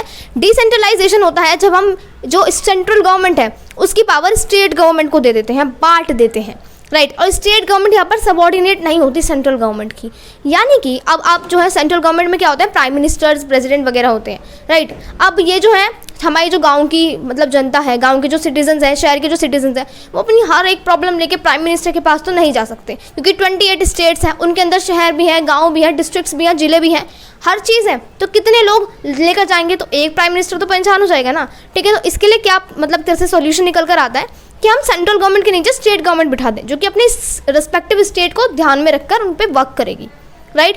28 हमारी स्टेट्स है तो ऐसे 28 मिनिस्टर्स हो जाते हैं, राइट। तो ये बहुत ज़्यादा अच्छा तरीका है। तो उन्होंने भी क्या करा, जो बहुत ज़्यादा पावर थी सेंट्रल गवर्नमेंट की उसको क्या दे दी, स्टेट गवर्नमेंट को दे दी। और ऐसा नहीं है कि स्टेट गवर्नमेंट को अपने पैसे वगैरह के लिए, अपने स्टेट के लिए सब कुछ जो चीज़ें होती हैं वो सेंट्रल गवर्नमेंट से मांगनी पड़ेंगी, नहीं, वो उसके लिए सबऑर्डिनेट नहीं है। ऐसा नहीं है कि भाई सेंट्रल गवर्नमेंट जब चाहे उससे अपनी पावर वापस ले ले, नहीं, स्टेट गवर्नमेंट के पास अपनी खुद की पावर है। बेल्जियम का मॉडल ये था। So many powers of the central government have been given to state government, तो जो मैनी बहुत ज़्यादा पावर्स हैं सेंट्रल गवर्नमेंट की वो स्टेट गवर्नमेंट को दे दी गई। Of the 2 regions of the country state government are not subordinate to the central government की 2 मॉडल आपको क्लियर हो गए होंगे बेल्जियन मॉडल के, मतलब 2 एलिमेंट्स, राइट। अब हम चलते हैं थर्ड पर। थर्ड है Brussels has a separate government in which both the communities have equal representation. अब जो आगे ब्रसल्स है, हमने क्या पढ़ा था, बेल्जियम एक कंट्री है और ब्रसल्स उसकी कैपिटल सिटी है, राइट। तो जो ब्रसल्स है वहाँ पर उसकी एक अलग गवर्नमेंट है, राइट, सेपरेट गवर्नमेंट है जिसमें कि जो दोनों कम्युनिटीज़ हैं डच और फ्रेंच, उसमें दोनों का इक्वल रिप्रेजेंटेशन है, दोनों ही वहाँ पर इक्वल में साझेदारी करते हैं, right? The French speaking people accepted equal representation in Brussels because the Dutch speaking community has accepted representation in the central government. अब जो वहाँ पर मतलब हम देखें तो फ्रेंच स्पीकिंग लोग जो हैं उन्होंने ब्रसल्स में इक्वल रिप्रेजेंटेशन क्यों लिया, क्योंकि जो डच स्पीकिंग लोग हैं उन्होंने भी सेंट्रल गवर्नमेंट ने इक्वल रिप्रेजेंटेशन लिया था। तो यहाँ पर इक्वल रिप्रेजेंटेशन है कि जो ब्रसल्स है वहाँ पर कैपिटल सिटी, वहाँ पर जो मतलब एक तरह से लोग हैं वो डच स्पीकिंग लोग भी हैं और फ्रेंच स्पीकिंग लोग भी हैं, राइट। अब हम चलते हैं फोर्थ एलिमेंट पर। Apart from the central and state government there is third kind of government. तो हमने यहाँ पर दो टाइप की गवर्नमेंट पढ़ी, central government and state government. अब सेंट्रल और स्टेट गवर्नमेंट के अलावा यहाँ पर एक और गवर्नमेंट है, right. There is third kind of government, तीसरे टाइप की यहाँ पर गवर्नमेंट है। वो कौन सी है? This community government is elected by people belonging to one language community, Dutch, French and German speaking. No matter where they live, this government has the power regarding cultural, educational and language related issues. और यहाँ पर जो community government है इसको community government बोलते हैं। अब community government इसको क्यों बोलेंगे? क्योंकि ये उसी स्पेसिफिक लैंग्वेज के लिए बनी है। डच स्पीकिंग लोगों के लिए एक अलग से कम्युनिटी गवर्नमेंट बना दी गई है और फ्रेंच स्पीकिंग लोगों के लिए एक अलग से कम्युनिटी गवर्नमेंट बना दी गई है, right. So this community government is elected by people belonging to one language community. तो जो एक लैंग्वेज कम्युनिटी के लोग हैं, Dutch speaking, French speaking, German speaking, याद रखो जर्मन स्पीकिंग वहाँ पर लोग थे 1% थे, उनको भूल मत जाना, 1% ज़रूर है, राइट। तो उनके लिए सबके लिए अलग अलग कम्युनिटी गवर्नमेंट बनती है, राइट। वो उनको इलेक्ट करते हैं और वो किस किस चीज़ का ध्यान रखती है? No matter where they live, कहीं भी लोग रह रहे हैं उनके लिए अलग से कम्युनिटी के लिए डेवलपमेंट, मतलब कम्युनिटी के डेवलपमेंट के लिए एक अलग से गवर्नमेंट खड़ी कर दी। This government has the power regarding cultural, उन जो गवर्नमेंट है यहाँ पर कम्युनिटी गवर्नमेंट, उसके पास पावर है कल्चर से रिलेटेड, उसमें जो भी कल्चर है यानी कि जो उनका जो कल्चर है उसको रिस्पेक्ट करना, उनको बचाना, प्रोटेक्ट करना, एजुकेशनल फैसिलिटीज़ उस लैंग्वेज कम्युनिटी को प्रोवाइड करना, एंड लैंग्वेज रिलेटेड इश्यूज़ जो भी उनके होते हैं डच के, फ्रेंच के और जर्मन के, उन्हें सॉल्व करना, ठीक है। ये किसके हाथ में होता है? कम्युनिटी गवर्नमेंट के।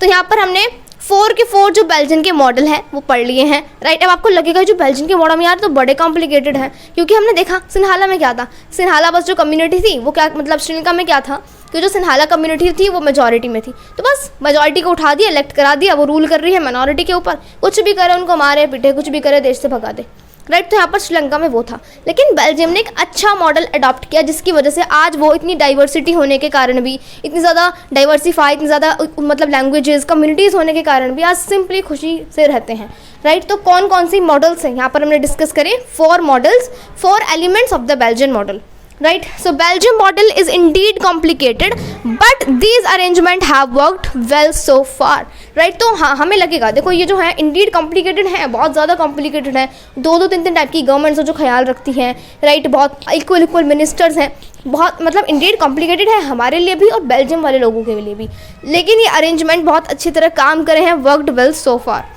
Right. Avoid civic strife division, इन्होंने सिविक स्ट्राइफ लड़ाइयाँ होने से बचाई हैं और कंट्री का डिवीजन होने से बच गया है यहाँ पर, वरना कंट्री डिवाइड हो सकती थी, डच स्पीकिंग लोग अलग हो जाते, वो अलग मतलब स्टेट डिमांड करते और ऐसे ही फ्रेंच स्पीकिंग लोग करते, लेकिन यहाँ पर क्या हुआ, डिवीजन से कंट्री बच गई। When many countries of Europe came together to form the European Union, Brussels was chosen as its headquarters, ठीक है। अब यहाँ पर क्या होता है, ये तो हमने मतलब कंप्लीट हो गया, अकोमोडेशन इन बेल्जियम कंप्लीट होता है। यहाँ पर लास्ट लाइन ये है कि जब बहुत सारी कंट्रीज़ यूरोप की आती हैं एक मतलब जैसे यूरोपियन यूनियन फॉर्म करने के लिए, तो उन्हें क्या करते हैं, वो जो ब्रसल्स होता है उसको ही वो एक तरह से हेड कंसिडर कर लेते हैं, राइट।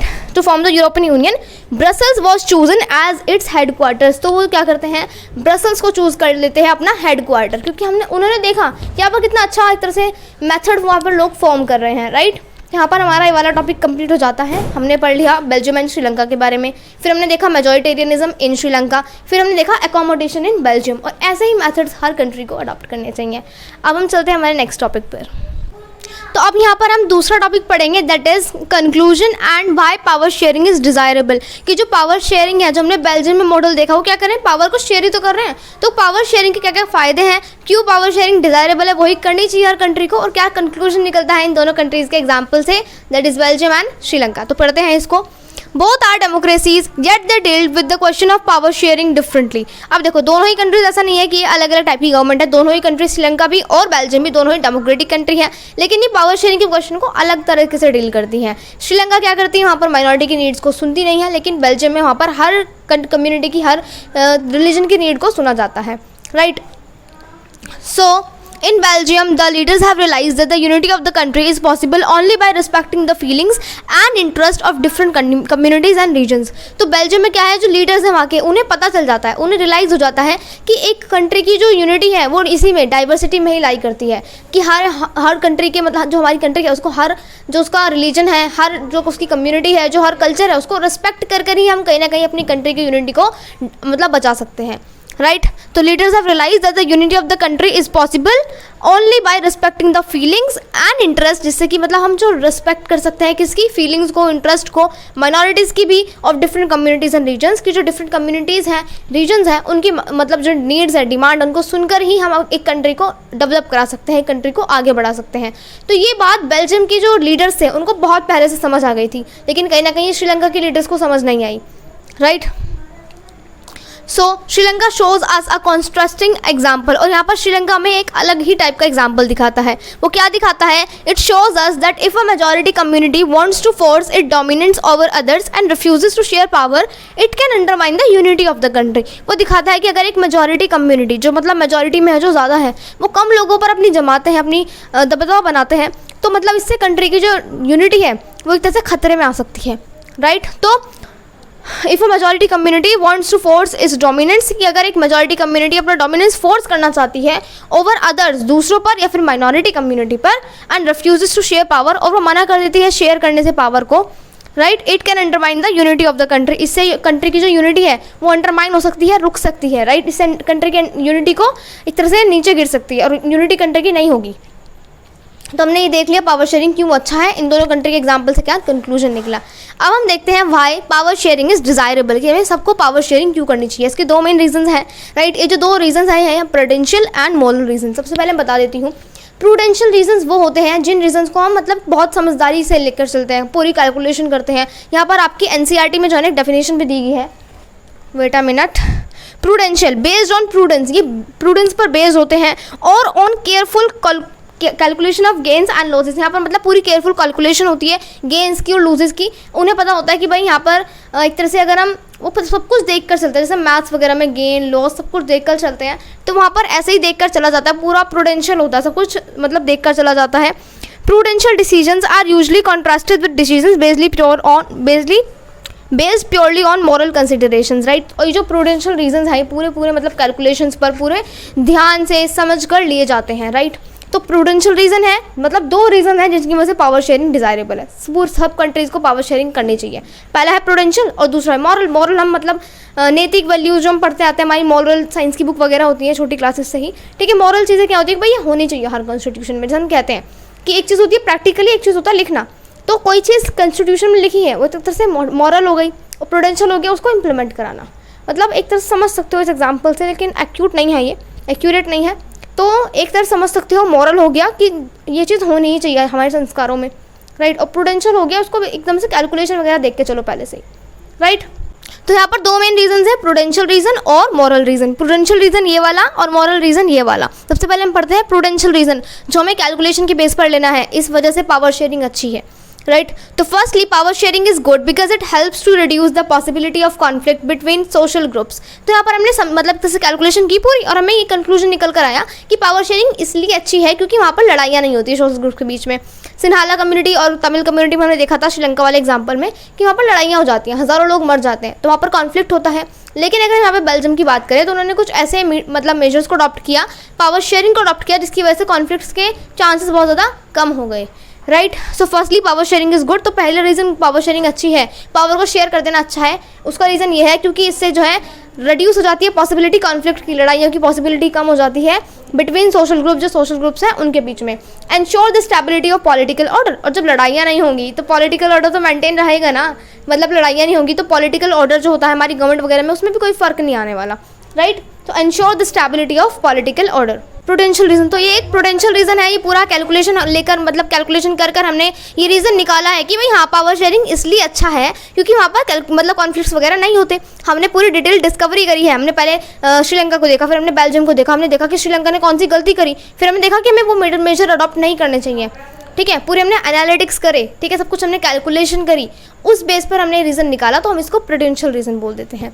अब हम पढ़ते हैं एक नैतिक रीज़न जिसको हम बोलते हैं moral reason, right. So power sharing is the very spirit of democracy. तो ये कहता है कि पावर शेयरिंग जो है ना बहुत ही अच्छी स्पिरिट है डेमोक्रेसी की। डेमोक्रेसी अगर कोई कंट्री में है, किसी कंट्री में डेमोक्रेटिक फॉर्म ऑफ गवर्नमेंट है, तो वहाँ पर पावर शेयरिंग होनी चाहिए, क्योंकि एक मतलब जो गवर्नमेंट है, जो सेंट्रल गवर्नमेंट है, वो पूरी कंट्री को नहीं संभाल सकती, फिर स्टेट गवर्नमेंट होनी चाहिए, फिर जो नीचे डिसेंट्रलाइज होना चाहिए, उससे भी नीचे विलेजेस और टाउन्स के लेवल पर, सिटीज़ के लेवल पर, ठीक है। तो पावर शेयरिंग बहुत अच्छी स्पिरिट है डेमोक्रेसी की। यूँ भी जो है मतलब पावर शेयरिंग एक अच्छा मेजर है और डिज़ायरेबल है हर कंट्री के लिए, और ये एक मोरल रीज़न हुआ, right. A democratic rule involves sharing power with those affected by its exercise and who have to live with its effect. Power sharing होनी चाहिए जिससे कि जो वहाँ पर लोग रह रहे हैं, जो गवर्नमेंट है, सबको ही फ़ायदा हो, और ये एक मॉरल रीज़न है, क्योंकि हम पढ़ते आ रहे हैं पावर शेयरिंग होनी चाहिए, डेमोक्रेटिक होनी चाहिए गवर्नमेंट, तो ये एक नैतिक वैल्यूज़ है, मॉरल वैल्यूज़ जो हम पढ़ते हैं, राइट। तो ये मॉरल रीज़न है। यहाँ पर हमने जो प्रूडेंशियल रीज़न है वो इसलिए लिया क्योंकि हमने वो पूरी कैलकुलेशन कर निकाला है, राइट। तो दोनों आपको समझ आ गया पावर शेयरिंग डिज़ायरेबल क्यों है। पर हमारा ये वाला टॉपिक भी कंप्लीट हो जाता है, why power sharing is desirable. अगले पेज पर हम पढ़ने वाले हैं फॉर्म्स ऑफ पावर शेयरिंग। अब हम पढ़ेंगे हमारा next topic that is forms of power sharing, ठीक है। अब पावर शेयरिंग क्या होता है? पावर शेयरिंग होता है पावर को डिवाइड कर देना, ठीक है। अब पावर को डिवाइड हम 4 तरीक़ों से कर सकते हैं। पावर शेयरिंग के 4 फॉर्म्स हैं, 2 मैंने इस पेज पर लिख लिए हैं और 2 हम अगले पेज पर पढ़ेंगे, राइट। और फिर हमारा चैप्टर कंप्लीट हो जाएगा, राइट। तो 2 फॉर्म्स हम पढ़ने वाले हैं पावर शेयरिंग की अब, राइट। तो फॉर्म्स पावर शेयरिंग की, पावर शेयरिंग यानी कि पावर को डिवाइड करना। अब पावर यहाँ पर 4 तरीके से डिवाइड हो सकती है। पहला तरीका हम पढ़ते हैं, right. So power is shared among different organs of the government such as the legislature, executive and judiciary। यहाँ पर हम पावर को अलग अलग मतलब लेवल एक ही होता है, लेजिस्लेचर, एग्जीक्यूटिव एंड जुडिशरी, ये एक ही लेवल पर बैठते हैं। समझ लो ये एक थाली है या फिर मेरा हाथ है और इस पर ही तीनों टाइप की गवर्नमेंट बैठी हुई है। ये ऐसा नहीं है कि एक गवर्नमेंट ऊपर है उसकी ज़्यादा चलेगी, ऐसा नहीं है कि मतलब एक गवर्नमेंट ऊपर है फिर एक उसके नीचे एक उसके नीचे, ऐसा नहीं है। यहाँ पर तीनों ही एक ही थाली में बैठी हुई हैं, तीनों की जो पावर है वो इक्वल है, राइट। और इस शेयरिंग ऑफ पावर को हम बोलते हैं horizontal division of power. Horizontal यानी कि ऐसे, यहाँ पर जो एक्सरसाइज ये उनकी पावर है ना वो सेम है। एक लेजिस्लेचर की पावर भी सेम है, एक एग्जीक्यूटिव की पावर्स भी सेम है और एक जुडिशरी की पावर भी सेम है। अब लेजिस्लेचर, एग्जीक्यूटिव एंड जुडिशरी क्या होते हैं? लेजिस्लेचर होते हैं जो लॉज को बनाते हैं, राइट। और एग्जीक्यूटिव होते हैं जो लॉज को इम्प्लीमेंट कराते हैं, जैसे कि IAS ऑफिसर्स वगैरह, ठीक है। और बहुत ज़्यादा एग्जीक्यूटिव जैसे हमारे प्रेसिडेंट, राइट। और फिर आते हैं हमारी जुडिशरी यानी कि जो लॉज अगर कोई उन लॉज को फॉलो नहीं करता तो उनको सजा देते हैं, जैसे कि लॉयर, जज वगैरह, ठीक है। और ये जो तीनों है ये एक ही मतलब एक तरह से आप कह सकते हो सामान्य है। इन तीनों की जो पावर है वो सेम है, यानी कि एक लॉयर की पावर और एक IAS ऑफिसर की पावर सेम है अलग अलग जगह पर, राइट। तो ऐसा नहीं है कि इनकी पावर एक की ज़्यादा है एक की कम है, राइट। तो power is shared among different organs of the government. यहाँ पर पावर जो है शेयर की जाती है अलग अलग गवर्नमेंट में, अलग अलग ऑर्गन की गवर्नमेंट में, सच एज द लेजिस्लेचर, जैसे कि लेजिस्लेचर, एग्जीक्यूटिव एंड जुडिशरी।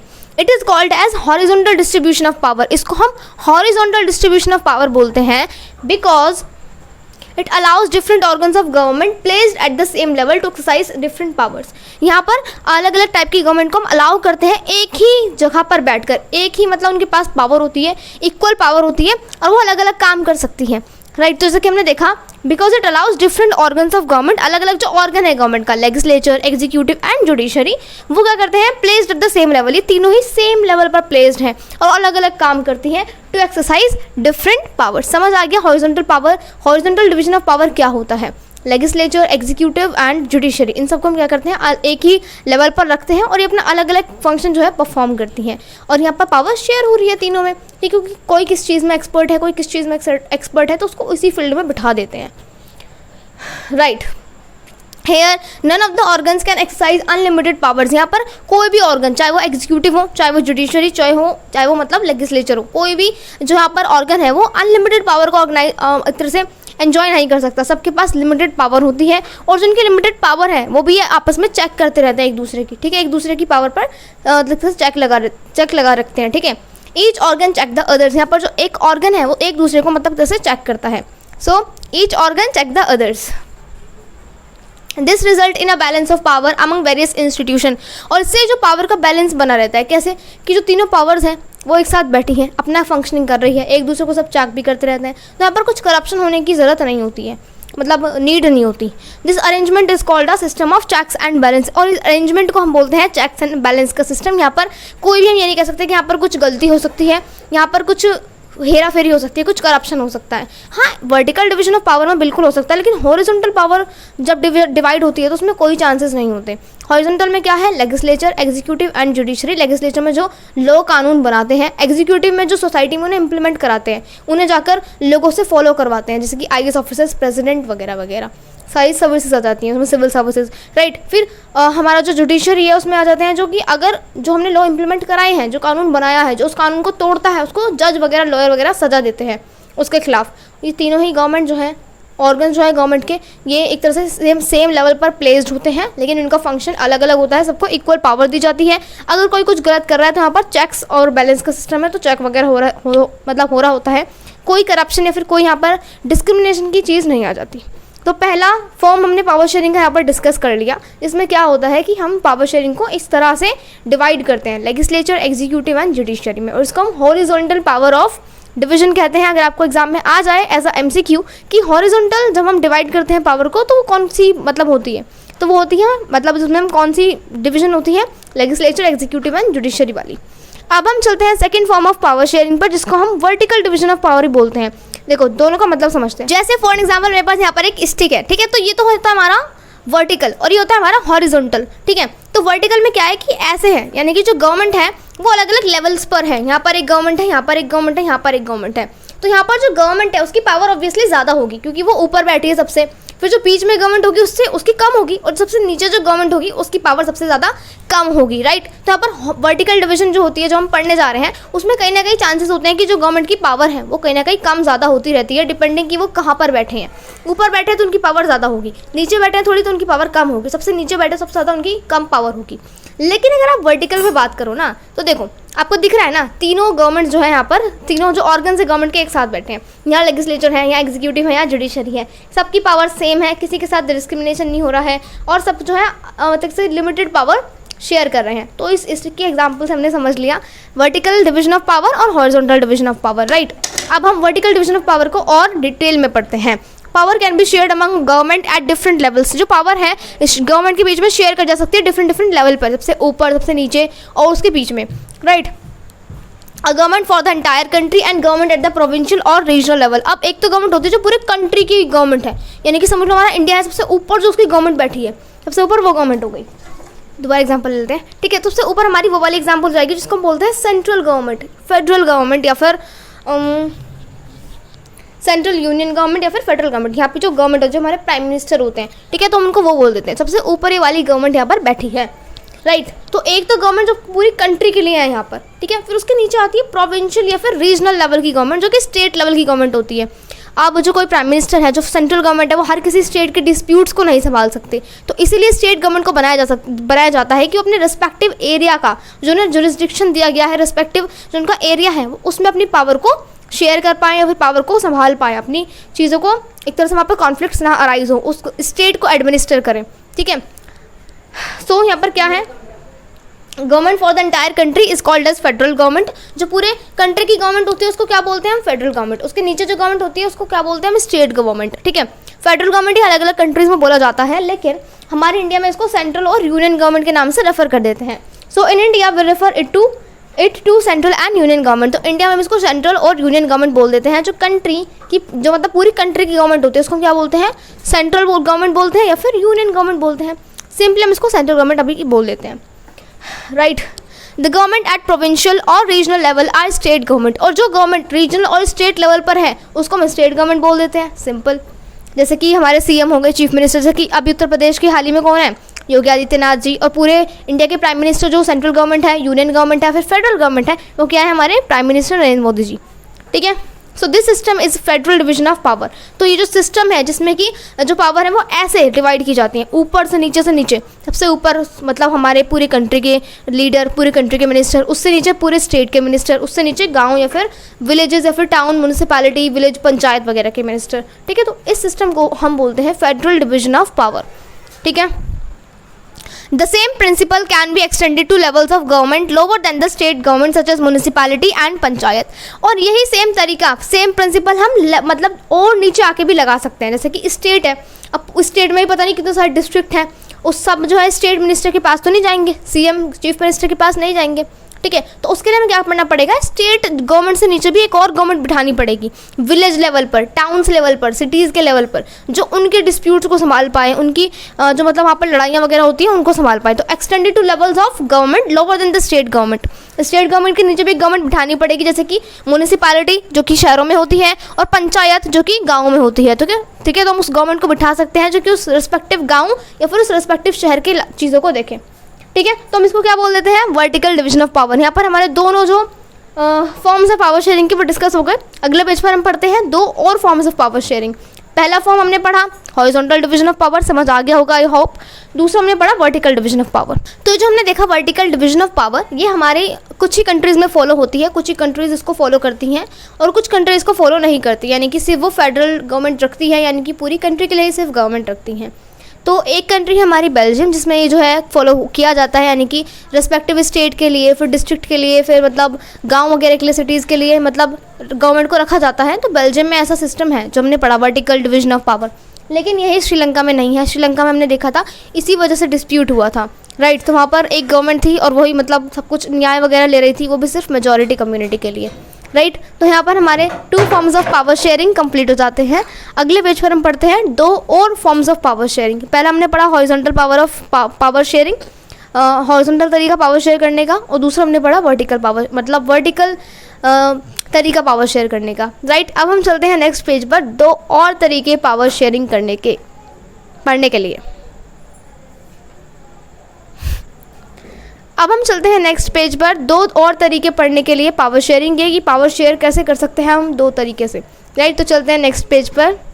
तो अभी हमने प्रीवियस पेज तक यहाँ पर 2 फॉर्म्स पावर शेयरिंग की देख ली है, एक है वर्टिकल डिवीजन और एक है हॉरिजॉन्टल डिवीजन। वर्टिकल डिवीजन में क्या होता है कि जो पावर है वो मतलब एक गवर्नमेंट को ज़्यादा मिलती है, दूसरी गवर्नमेंट को कम मिलती है, तीसरी गवर्नमेंट को और कम मिलती है। जैसे कि एक गवर्नमेंट पूरी कंट्री के लिए होती है जिसको हम सेंट्रल गवर्नमेंट, यूनियन गवर्नमेंट या फिर फेडरल गवर्नमेंट बोल सकते हैं। दूसरी गवर्नमेंट पूरी स्टेट के लिए होती है जो सिर्फ एक स्टेट को एडमिनिस्टर करती है, और तीसरी जो गवर्नमेंट होती है वो विलेजेस के लिए, जैसे कि पंचायती राज सिस्टम या फिर म्यूनिसिपैलिटीज़ वगैरह होती है, ठीक है। तो वो कौन सा वो वर्टिकल डिवीजन ऑफ पावर, ठीक है। फिर हमने दूसरा पढ़ा था हॉरिजॉन्टल डिवीजन ऑफ पावर, जिसमें एक ही लेवल पर तीनों टाइप की गवर्नमेंट होती हैं, executive, legislative and judiciary. Legislative यानी कि जो कानून बनाती है, एग्जीक्यूटिव जिसे उस कानून को इम्प्लीमेंट कराती है, और जुडिशरी जो कानून फॉलो नहीं करता तो जजेस, लॉयर वगैरह उनको सजा देते हैं, ठीक है। तो 3 टाइप की हमने वो भी देखी थी जो कि हॉरिजॉन्टल डिवीजन ऑफ पावर में आती है। वर्टिकल डिवीजन ऑफ पावर हो गया, हॉरिजॉन्टल डिवीजन ऑफ पावर हो गया। अब हम पढ़ने वाले हैं तीसरा फॉर्म पावर शेयरिंग का। पावर में ऑल्सो भी shared among different social groups such as the linguistic and religious groups, ठीक है। तो जो पावर है वो रिलीजन के बेसिस पर और लैंग्वेज के बेसिस पर भी शेयर की जा सकती है, जैसे कि अमंग डिफरेंट सोशल ग्रुप, जो सोशल ग्रुप्स होते हैं उनमें शेयर की जा सकती है कि भाई ये जो है ये अलग लैंग्वेज बोलते हैं, इनका अलग रिलीजन है, ठीक है। तो उन पर ही पावर जो है शेयर हो जाती है। अब हम वो देखेंगे कैसे होती है। Community government in Belgium is good example of this arrangement. हमने देखा था बेल्जियम कंट्री में, बेल्जियम वाले देश में, वहाँ पर क्या हुआ था कि एक तो डच बोली जाती है और दूसरी फ्रेंच बोली जाती है, तो उनके लिए अलग एक कम्युनिटी डेवलपमेंट बिठा दी थी, कम्युनिटी गवर्नमेंट बिठा दी थी, जिसके लिए मतलब एक जो डच गवर्नमेंट है, जो डच बोलने वाले लोग हैं, जो डच भाषा का यूज़ करते हैं और जो फ्रेंच भाषा का यूज़ करते हैं, उनके लिए अलग अलग टाइप की गवर्नमेंट बिठा दी थी कि मतलब अगर इनके कुछ आपस में कुछ अफेयर्स वगैरह हैं, कुछ आपस में ही कुछ उनकी मतलब मिस्टेक्स वगैरह होती है रिलीजन के बेसिस पर, उनके धर्म, जाति या फिर उनके बोलने लैंग्वेज के बेसिस पर, तो वो उस कम्युनिटी गवर्नमेंट की जो गवर्नमेंट है वो मतलब सॉल्व करेगी उन डिस्प्यूट्स को, right. In some countries there are constitutional and legal arrangement whereby socially weaker sections and women are represented in the legislature and administration, ठीक है। तो कुछ कंट्रीज़ में हम देखते हैं कि जो वुमेन्स हैं उनको रिजर्व सीट वगैरह मिलती है, या फिर मतलब So in some countries there are constitutional and legal arrangement whereby socially weaker sections and women, हाँ। तो जो socially weaker जैसे कि SC, ST या फिर जो हमारी OBC कास्ट वगैरह होती है, जिनको हम मतलब नीची जाति समझते हैं, तो उन्हें अलग रिजर्व सीट मिलती है। वुमेन्स को अलग, जो औरतें होती हैं वो भी मतलब बहुत ज़्यादा एक तरह से हम मतलब देखते हैं कि प्रधानी वगैरह में उठ रही हैं, या फिर बहुत ज़्यादा जो हमारी असेंबलीज़ हैं, कॉन्स्टिट्यूशन वगैरह या फिर हमारी गवर्नमेंट में साथ दे रही हैं, right, whereby socially weaker, जो सोशली वीकर सेक्शंस हैं, जो कि नीचे जाती हैं या फिर जो वुमेन्स वगैरह हैं, आर रिप्रेजेंट किए जा रहे हैं लेजिस्लेचर में और एडमिनिस्ट्रेशन में, यानी कि अपनी कंट्री को एडमिनिस्टर करने के लिए। Reserved constituencies in assemblies and the parliament of our country, इनके लिए रिजर्व सीट रखी जाती है कि भाई इतनी सीट है ना औरतों के लिए रिजर्व है, इतनी सीट SC ST वालों के लिए रिजर्व है, इतनी सीट OBC वालों के लिए रिजर्व है, जो मतलब नीचे जाति वगैरह होती हैं, ठीक है। तो उनके लिए सीट जो है रिजर्व कर ली जाती है हमारी पार्लियामेंट में, जिससे कि उन्हें भी एक फेयर शेयर मिल सके हमारी कंट्री के एडमिनिस्ट्रेशन में, right. This method is use to give minorities a fair share in power, इससे जो ये जो मैथड है इससे फेयर शेयर मिल सकता है माइनॉरिटीज़ जो है पावर में उन्हें आने का, ठीक है। तो इससे फेयर शेयर मिल सकता है। तो मतलब थर्ड हमने क्या पढ़ा, अमंग डिफरेंट सोशल ग्रुप, जैसे कि वुमेन हो गई, वीकर सेक्शंस हो गए, तो उनमें मतलब जो है पावर को डिवाइड किया जाएगा। तो थर्ड जो है मतलब फॉर्म्स पावर शेयरिंग का हमने पढ़ लिया। अब हम चलते हैं फोर्थ फॉर्म पर पावर शेयर करने का, कि कौन सा चौथा तरीका है जिससे हम पावर को शेयर कर सकते हैं। Power sharing arrangement can also be seen in the way political parties, pressure groups and movements control और इन्फ्लुएंस दोज इन पावर। तो पावर शेयरिंग इस तरीके से भी देखा जा सकता है कि कैसे जो है पॉलिटिकल पार्टीज जो होती हैं, ठीक है, आपने सुना होगा BJP, आप पार्टीज़, मतलब बहुत ज़्यादा पार्टीज़ होती हैं, ठीक है। तो कैसे वो जो है प्रेशर ग्रुप्स वगैरह मूवमेंट्स को कंट्रोल करती है, इन्फ्लुएंस करती है हमारे सिस्टम को, तो उनमें भी कहीं ना कहीं हम पॉलिटिकल पार्टीज, प्रेशर ग्रुप्स वगैरह देखते हैं, तो वो कहीं ना कहीं पावर शेयरिंग की एक फॉर्म है। So power is shared among different political parties that represent different ideologies and social groups. तो पावर को शेयर किया जाता है जो अलग अलग आइडियोलॉजी वाले लोग हैं, जैसे BJP है, उसका अलग आइडियोलॉजी है कि भाई हम देश में ये अच्छी चीज़ें लेकर आएंगे। आम आदमी पार्टी की अलग ऐसे ही मतलब थिंकिंग है, ठीक है। तो अलग अलग आइडियोलॉजी के बेस पर, जैसे मैं एक इंसान हूँ, मुझे वो वाला डेवलपमेंट चाहिए, तो मैं उस पार्टी को वोट करूँगी, ठीक है। तो अलग अलग जैसे इंसान होते हैं, ऐसे ही डिफरेंट आइडियोलॉजी की पार्टीज़ बनती हैं, जिन्हें आप वोट करोगे फिर वो गवर्नमेंट बन जाएगी, मतलब देश चलाएंगी, right. Sometimes this kind of sharing can be direct when two or more parties form an alliance to contest elections। और कभी कभी जो पावर शेयरिंग का मतलब मेथड है ये डायरेक्ट भी हो सकता है। 2-3 जो मतलब पॉलिटिकल पार्टीज है, जब उन्हें लगता है कि हमें किसी को भी वोट अच्छी खासी नहीं मिलने वाली, तो वो गठबंधन की सरकार बना लेती हैं, अलायंस में आ जाती हैं। 3-4 गवर्नमेंट्स एक साथ, 2-3 गवर्नमेंट एक साथ आ जाती हैं, पॉलिटिकल पार्टीज 2 या फिर 3, ठीक है, और वो अलायंस में आ जाती हैं, गठबंधन की सरकार बना लेती है, क्योंकि उन्हें लगता है कि हम अकेले एक मतलब अच्छी खासी हमें वोट्स नहीं मिल सकते, तो अगर हम 2-3 पार्टी एक साथ आ जाए ना तो हमें अच्छी खासी वोट्स मिल सकती है। तो वो अलायंस बनाती है, गठबंधन की सरकार बना लेती हैं, और मतलब वहाँ पे भी पावर को शेयर किया जा रहा है, ठीक है। तो वहाँ पर भी मतलब कंटेस्ट करने के लिए इलेक्शंस को वो आ जाती हैं, right. If their alliance is elected they form a coalition government and thus share power. और जब मतलब उनका इलेक्शन मतलब जब होते हैं और इलेक्शन में अगर वो जीत जाती है तो फिर वो गठबंधन की सरकार बनाती हैं, और जितनी भी मतलब उन्होंने समझ लो 2-3 पार्टी मिलकर आई थी, गठबंधन उन्होंने बनाया था, अब वो सरकार बन भी गई, उन्हें अच्छी खासी वोट मिल गई, तो अब जो पावर है ना उनकी वो शेयर हो गई। ऐसा नहीं है कि किसी एक पार्टी के पास रहेगी, जितनी पार्टी ने वो गठबंधन की सरकार बनाई थी 2-3 पार्टी ने, सब में ही आपस में पावर जो है बटेगी इक्वल, ठीक है। So they form a coalition government and thus share power को शेयर करना जरूरी है यहाँ पर। In democracy, we find interest groups such as those of traders, businessmen, industrialists, farmers. They also will have a share in governmental power either through participation in governmental committees or bringing influence or the decision making process, ठीक है। अब democracy में हमने लोग देखे जैसे कि trader होते हैं, बिजनेसमैन होते हैं, या फिर इंडस्ट्रियलिस्ट होते हैं, फार्मर होते हैं, किसान होते हैं बेसिकली। मतलब अगर हम देखें तो वो भी क्या चाहते हैं कि हम इन पॉलिटिकल पार्टीज़ में साथ दें, तो वो उनके मेंबर्स बन जाते हैं, इंटरेस्ट ग्रुप में आ जाते हैं, मतलब वो, ठीक है। और मतलब फिर वो क्या करते हैं, गवर्नमेंटल पावर में शेयर देते हैं अपना, यानी कि कहीं ना कहीं गवर्नमेंटल पावर में वो भी मतलब कहीं ना कहीं शेयर देते हैं, शेयर करते हैं गवर्नमेंट की पावर को एक तरह से। अगर आप देखोगे तो उन्हें वोट देते हैं, वो भी एक तरह से गवर्नमेंटल पावर में शेयर हुआ, या फिर एक तरह से उनके उस पार्टी को सपोर्ट करते हैं, उनके एक तरह से मेंबर्स बन जाते हैं। हम पॉलिटिकल पार्टी का अलग चैप्टर है हमारा, चैप्टर नंबर 6, उसमें हम पढ़ते हैं पॉलिटिकल पार्टीज़ को, तो उसमें आप और डिटेल में पढ़ोगे, ठीक है। Either through participation in governmental committees, तो ये तो गवर्नमेंटल कमिटीज़ में से था, मतलब वो पार्टिसिपेशन करें, और bringing influence on the decision making process, या फिर वो डिसीजन मेकिंग प्रोसेस पर इन्फ्लुएंस लाएं।